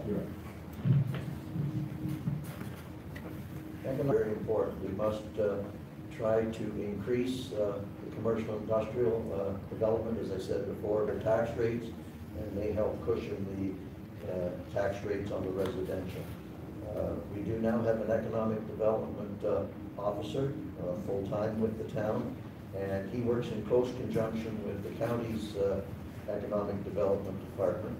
The municipality has to aggressively sell our town to these businesses, and as your deputy mayor, I'm making a full-time commitment. I will be in my office at least part of each day, and we've got to have a community that attracts businesses to this municipality. They send these headhunters out to determine where they want to locate, and we must have an image of a progressive municipality with reasonable tax rates, reasonable water rates, and also having our community hospital certainly is an attraction. Yes, we all want to see an expanded Stevens Memorial Hospital. The funding portion, majority of the capital funding comes from the province. The county has made a major contribution, and that's the way it should be at that level because all residents serve it, not just use it, not only New Tecumseh.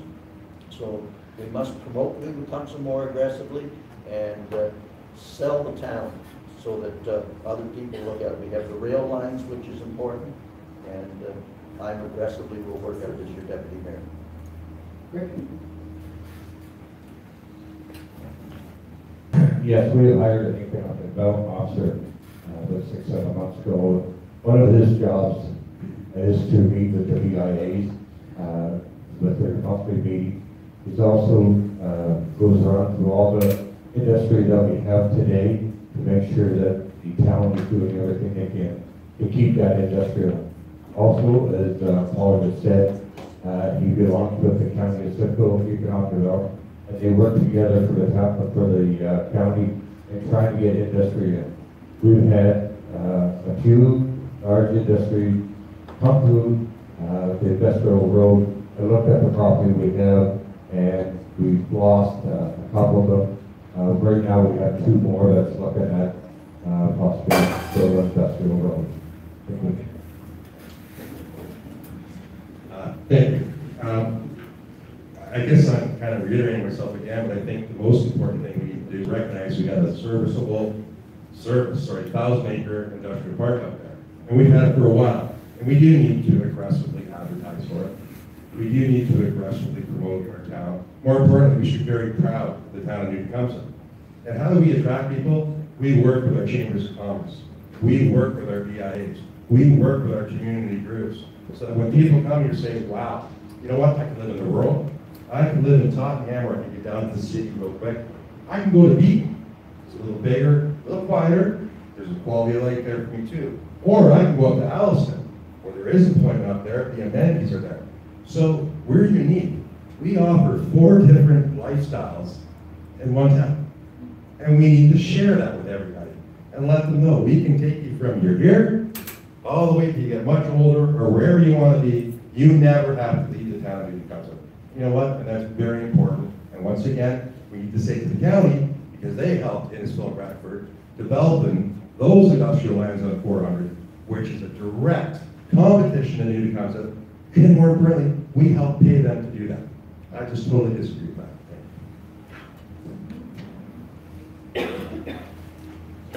Well, it starts by getting along with our BIAs, and every budget since 2015, the BIAs have had to come in and basically keep fighting to retain whatever grants they get. So you have to take care of what you have here first. That's because they're the ones that generate the most economic activity as a whole. This idea again of the industrial parkway, our policy allows this land to sit vacant because they just keep approving these draft plan approval extensions. You start pulling those away and you'll see how fast the price drops, first of all, on the sale property, because that's one hindrance, that they're trying to get millions for that because it's next to Honda.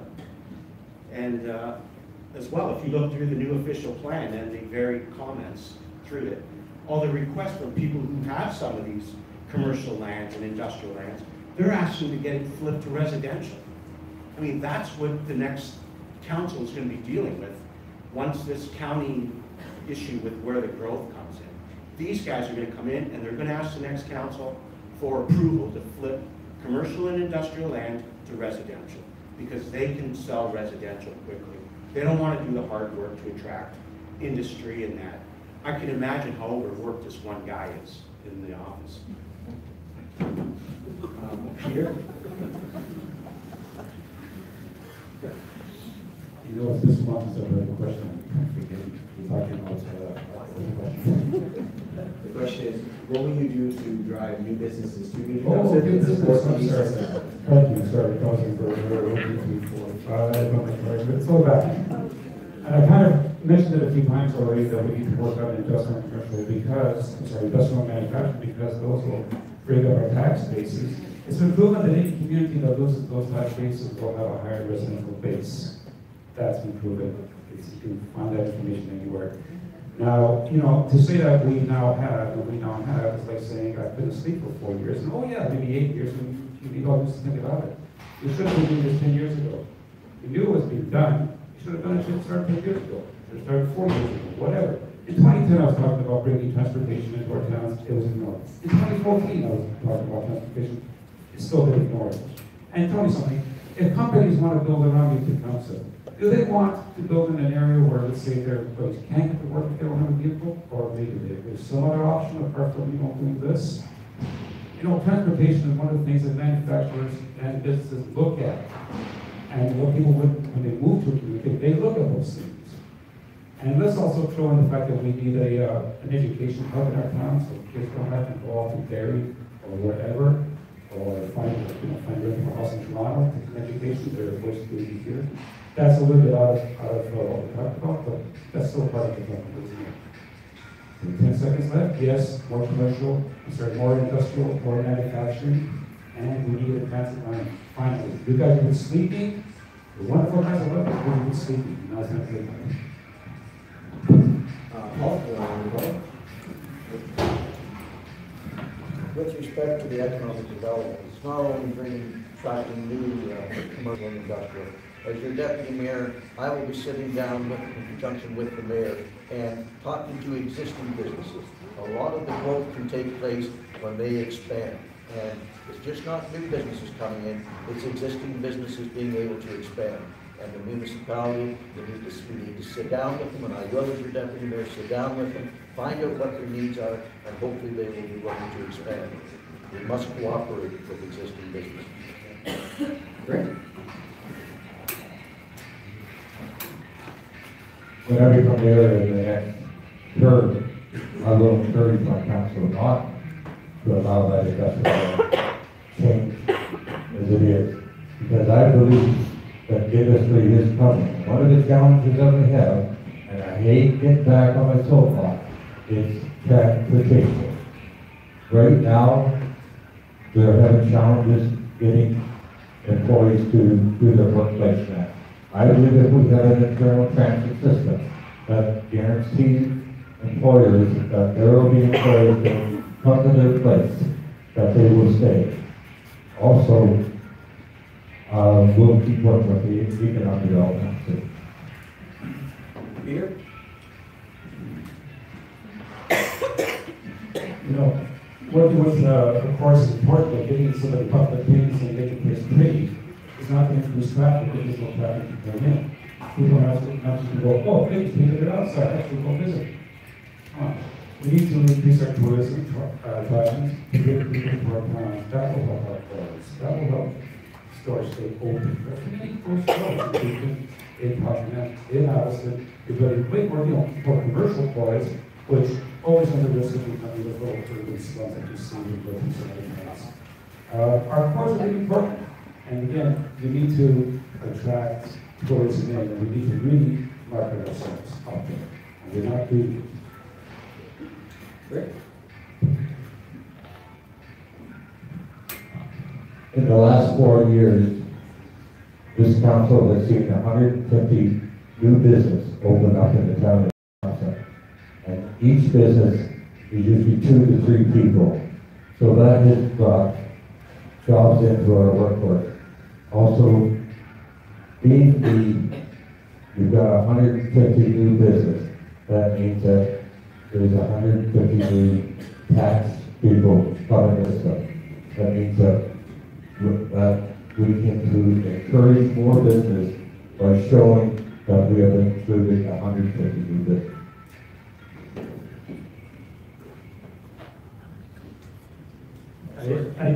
I agree, yes, with you do businesses, but keep in mind that some of these businesses are very short life course. In the first year, the second year, a lot of these have a lot of trouble staying open, especially restaurants. So there's something called exhaustion of domestic consumption that's going on. Basically, this is the town, these are the people around the town that shop in the town. When they're from shopping in the town, there's no one else to buy your stuff. We need to get people from out there to come here, which again is why it's important to have tourist attraction and includes town owners. And manufacturing and industry will bring in more people who work in the area with local quarters. Otherwise, we simply cannot maintain them. Paul?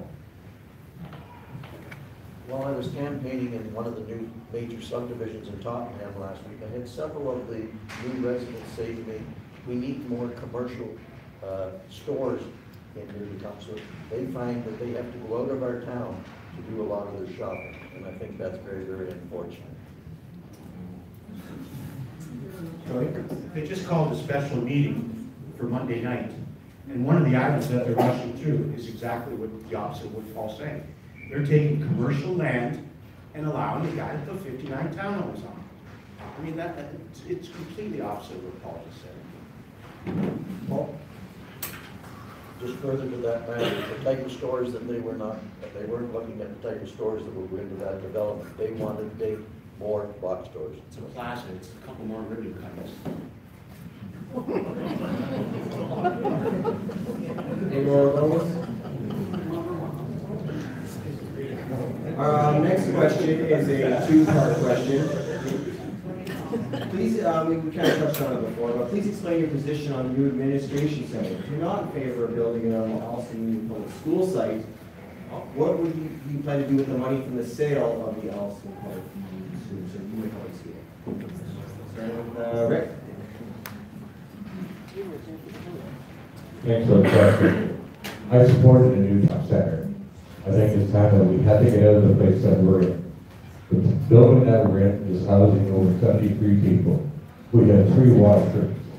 We have a roof that leaks. We have an air conditioner that doesn't work sometimes. With a heat problem. We have parking problems. People, sometimes you see them, I sit in my office, I see them, there they go the second time, there they go the third time trying to find. I think it's time that we build a new town center. And we have money for almost half of it. We can eventually the other half for a 20-year cycle. So when the new people comes into our town, our new residents, they help to pay for it. Our, we call it a death, but sometimes we lose people. And it's just not handicap accessible. Sometimes we have to have a meeting in the hallways. I mean, we're trying to attract big business in here, big industry. And they come in and look at what we have, and they just, this is just a redneck town. Also, we got a real good deal on the land.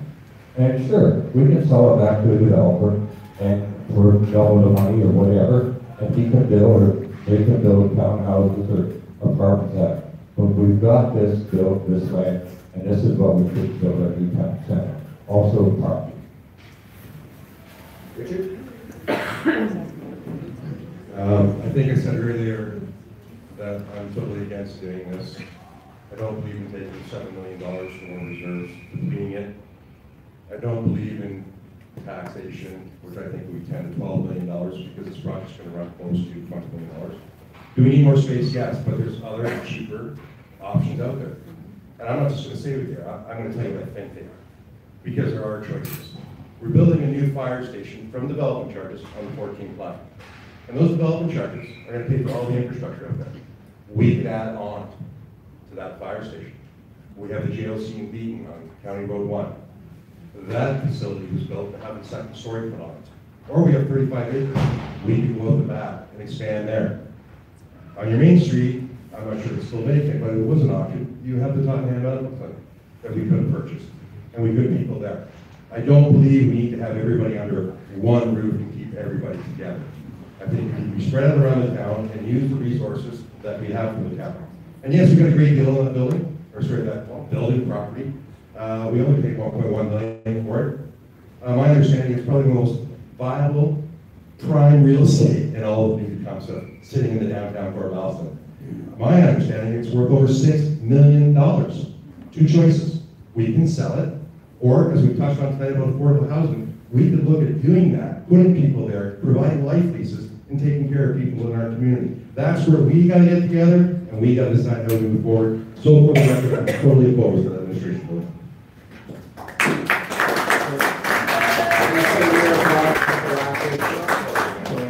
Ditto.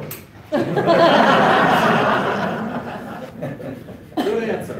Especially the Tottenham part. I think that would go a long way to smoothing the idea of inclusion. If you opened up a third office here in Tottenham, I think the medical center, when I drove by it the first time, had the for sale sign, for lease sign. That's worth looking at. I mean, it's got offices, it's got that large atrium, it's got a large atrium if you had the whole public meetings there as well. But something in Tottenham, the idea that they just kept adding more employees into a building that they knew couldn't handle it. I mean, there again, talk about, good planning. I don't doubt that the building does need work, but you can ease a lot of congestion by opening up a third avenue in Tottenham. There's got to be a way. And where's your library too, by the way? They haven't even mentioned that. Peter? This afternoon, my son Max and I went up for a drive to the house, and I took my tape measure and I measured the building, the old Kurt City Hall, all the way around looking at the river and measurement. And I measured the second building, the building center building. And if you look at all the square footage. Now, I don't know if the structure of the building is respond to that, but if you take the first building, double it up to 2 stories, and then take the half a story of the existing building, bring it up to 2 stories, you now have 2 two-story buildings. The one square footage of around 24,000 square feet, which is better than 17,000 curved measurement. And I would think that once you're going to do that, you might as well put 3 bathrooms as well, and an elevator, whatever else you need, or a clean elevator, whatever else you need. So there are options. And there are other options too. What about the Gibson Center, which is constantly trying to find funding? Why not build, put that as your facade and build behind it, provided that the land is viable? You know, spending $8 million that we don't have, when in Beacon's been screaming for a stadium or a tournament for however many years, is kind of silly. You know, you can either build something that has a zero recapture, because the admin center doesn't really make you any money. The most you can do is save you something in the long run. Or you can build a facility that can be used like this one and bring back the community. We cannot afford this center. One day in the future, perhaps, when we get some more dollars in our capacity. But right now, the tub has it's a big hole, our debt tub, and we don't have it to fill it. And we don't need to put more debt into that tub. Paul? A brand new administration center will certainly create an image of a plan for others to invest in our community. It will serve as the Alliston Community Hub, which would also include the future Alliston Library. And it will be the Alliston Hub, just like Beaton will have a hub, and Tottenham will have a hub with their new library that's going adjacent to this building, and construction has started. All communities need a community hub. It will be a center of excellence which will attract business and academic investment. To talk about these other locations, the JOC, Councillor Norcross brought that up before. He thought there was water and sewer service to that. We had to put an expanded septic tank in recently just to accommodate the employees that are in there, and we have to buy them bottled water, so that's certainly not an option. The medical clinic in Tottenham has no parking, and that's one of our problems at the existing time, so I'm definitely in favor of it. They got an excellent deal on the property. We've issued the engineering and architectural services. The demolition is underway, so I'm certainly not going to say that we spend this money and then stop the project.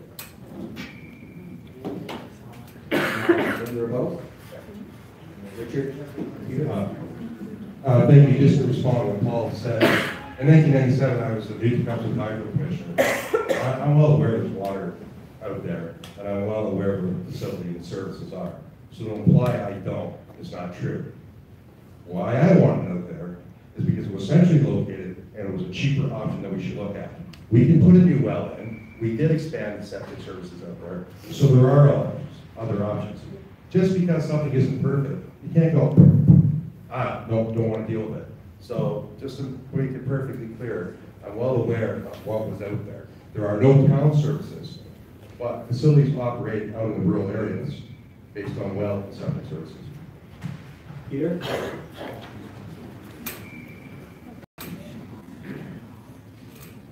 You know, I'm not arguing about locations, but I'm going to say something. It might be something a little bit philosophical, or you could passing note.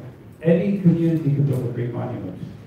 A community that doesn't have to take care of its people will never be great. So we need to set our priorities. Are we going to build a big building we can't afford, or deal with the other issues that are probably going to have to be dealt with?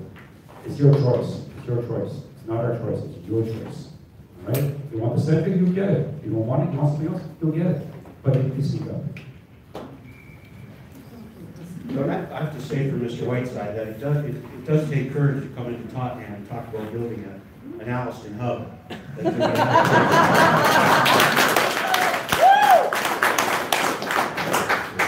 I mean, the bottom line, they're draining reserves, $7 million, $8 million on taxes, and you know it's going to be more because once these things start, they never are cheaper.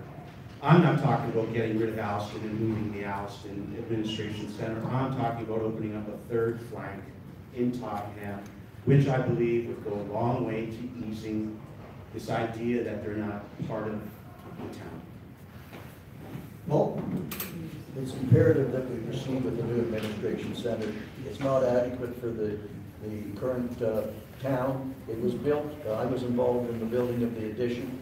The one story cannot have a second story on it, and it was built for the future town of Alliston long before amalgamation took place. So we must be progressive, and we are having a hub in each community. Tony's forgetting about that. The new library is being built here. Beaton, yes, there'll be something done with respect to their recreation facility, and it's adjoining to the library. So we need it, and we must have it to be progressive and try to attract new economic and academic build. We need new academic, we have many students going out of our town, and we had discussions at the last council with respect to Georgian College coming, but they want a hub effect. and I'm certainly willing to pursue that as your deputy mayor. A lot of these are development charges eligible, that's what he's talking about. The administration building is not. So that's straight taxation. These other hubs are DC eligible. Paul? Between 2018 and 2021, almost $20 million in debt will be retired. So bump it up again.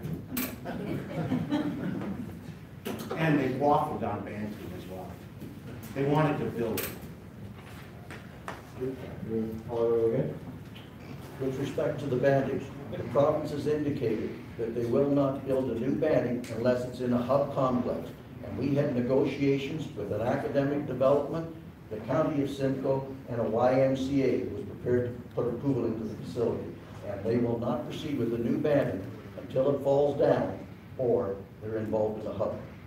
And that's one issue that the school board will be pursuing, and as your deputy mayor, I will work very, very hard on. Council is a sticky point. Thank you very much. We're now through with the questions and sections. I invite you all to give your closing statements. We're going to start with Richard.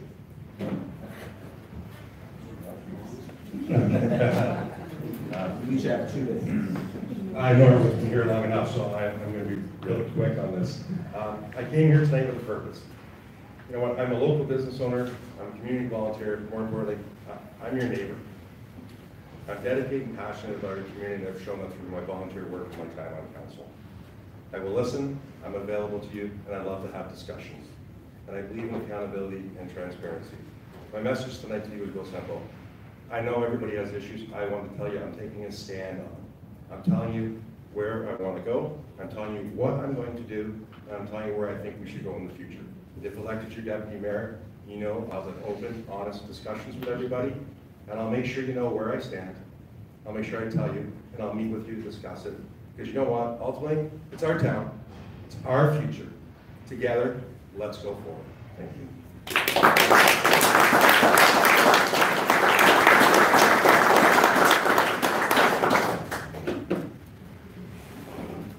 I don't have a 2-minute speech worked out. I know the term change. I'm using a change is coming as my slogan, and I know change gets tossed around every election. Everybody uses it. I mean, I took it from Obama, for goodness sake. It worked for him. I just figured, you know, like Rick was one of the first people I met when I moved to Alston way back when. And if running against someone who was first elected in the 1980s isn't change, I'm not sure this one. The idea that, again, you heard it confirmed tonight, the administration center, there's a clear delineation between the mayor and deputy mayor candidate on that side, and between the deputy mayor and myself on this side. I tell you, it's one of my first acts to put on council is to kill the progress on that administration center. We can't afford it. There are other options. The idea with the Tottenham pipeline, again, there could be concurrent studies that could be done at the same time. The pipeline is within New Tecumseth. It's to connect Beaton to Tottenham. It's within our jurisdiction. There should be ways to do, again, concurrent studies to, instead of 3 years, maybe it's 2 years. You know, however it gets done. In terms of development, again, the idea that you heard Paul is afraid of the OMB, and this is at the OMB. Again, to reiterate, the Mattamy Campus City development is sitting right there. It's like, as it hasn't been so close than it is right now. It's in limbo at the OMB, waiting, because they want it to settle at the county.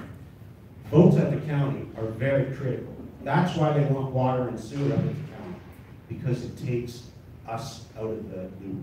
It moves accountability up to the county, and that's wrong. Please support me on October 22nd. Thank you.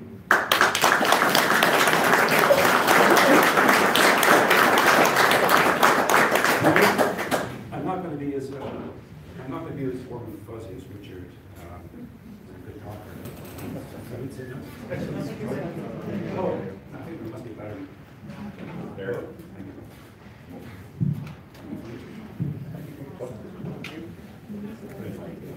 Okay, I'm not going to be as warm and fuzzy as Richard is a good talker.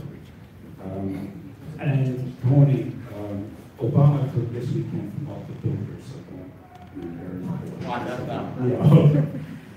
Look, we need to do a lot of stuff. We need to improve our performance. We know that we need to improve our tourism. People live. We know that we need to work on transit. We've been talking about that for years. I can tell you now, if you continue voting for the same people that you've been voting for, the only thing you're guaranteed is that nothing will continue because they haven't made it a priority. So how, can my worthy opponents say that's a priority all of a sudden? Well, you know why? Because there's an election coming. That's why it's a priority all of a sudden. It was a priority in 2014, maybe. No one mentioned it. I mentioned it. It went 5 years. There you go. So that's another, do you want 4 more years of static nonsense? Or do you want things to get done? And, we need to work on, yes, the pipeline. There's a mechanical process to the pipeline that we may not be able to speed up, change dogs, support pieces, but where we can, we need to push hard. So can we do something a little bit faster?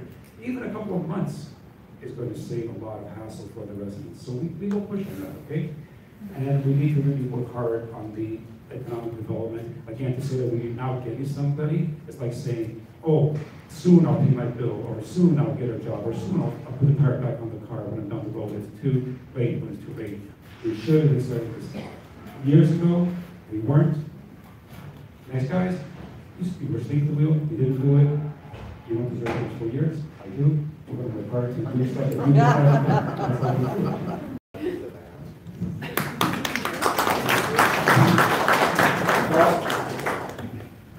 I hope to be I will be your new deputy mayor. I have the financial expertise and a municipal background that will give a strong, fiscally responsible representation at the town and at the county of Simcoe. And as I explained earlier, I already have experience at the county of Simcoe, and I know how that operates up there, and you will guaranteed you'll have a strong voice at the county for the whole town of New Tecumseh. All I would say to you, with Whiteside on your side, you will have strong representation at both levels of government. And please, on October 22nd, vote J.J. Paul Whiteside for leadership you can trust.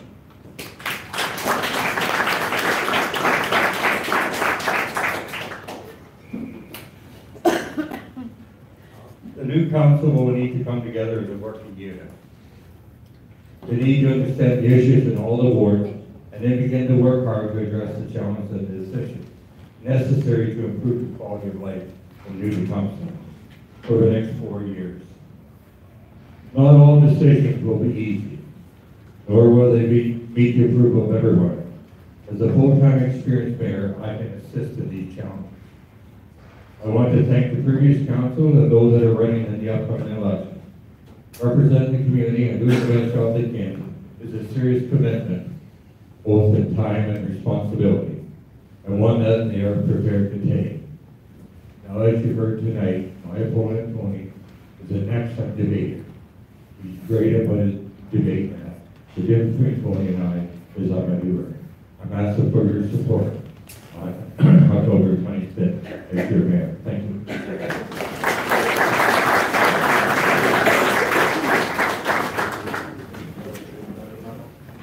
All right, so that concludes our debate. I'd like to thank all the candidates for coming, and I'd like to thank all of you for coming. I'd also like to thank people for tuning in. My makeshift camera over there, you guys are doing great. Yeah, so I think we all look forward to reading your comments because I think they've been pretty rapid on their keyboard this entire time. So don't read it. Late night reading. Beyond that, I also want to thank the Chamber of Commerce. I approached Jennifer to help me out.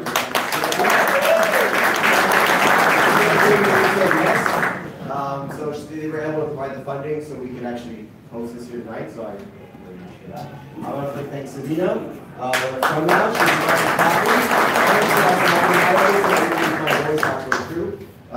but anyway, so we still have the facility for about 3 or 4 minutes. So I encourage you to come and talk with the candidates. You guys can stick around with the crowd. Again, thank you. And vote October 22nd. Jennifer, I think So, as you mentioned, the Chamber of Commerce is very happy to provide this tonight. It was a unanimous board decision, it wasn't just my decision. And I want to thank Steve for putting all this together tonight. This is a lot of work.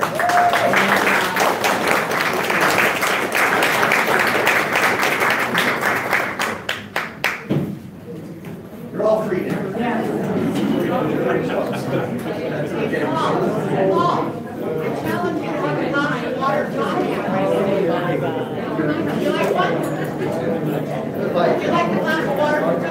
Bye, Kate.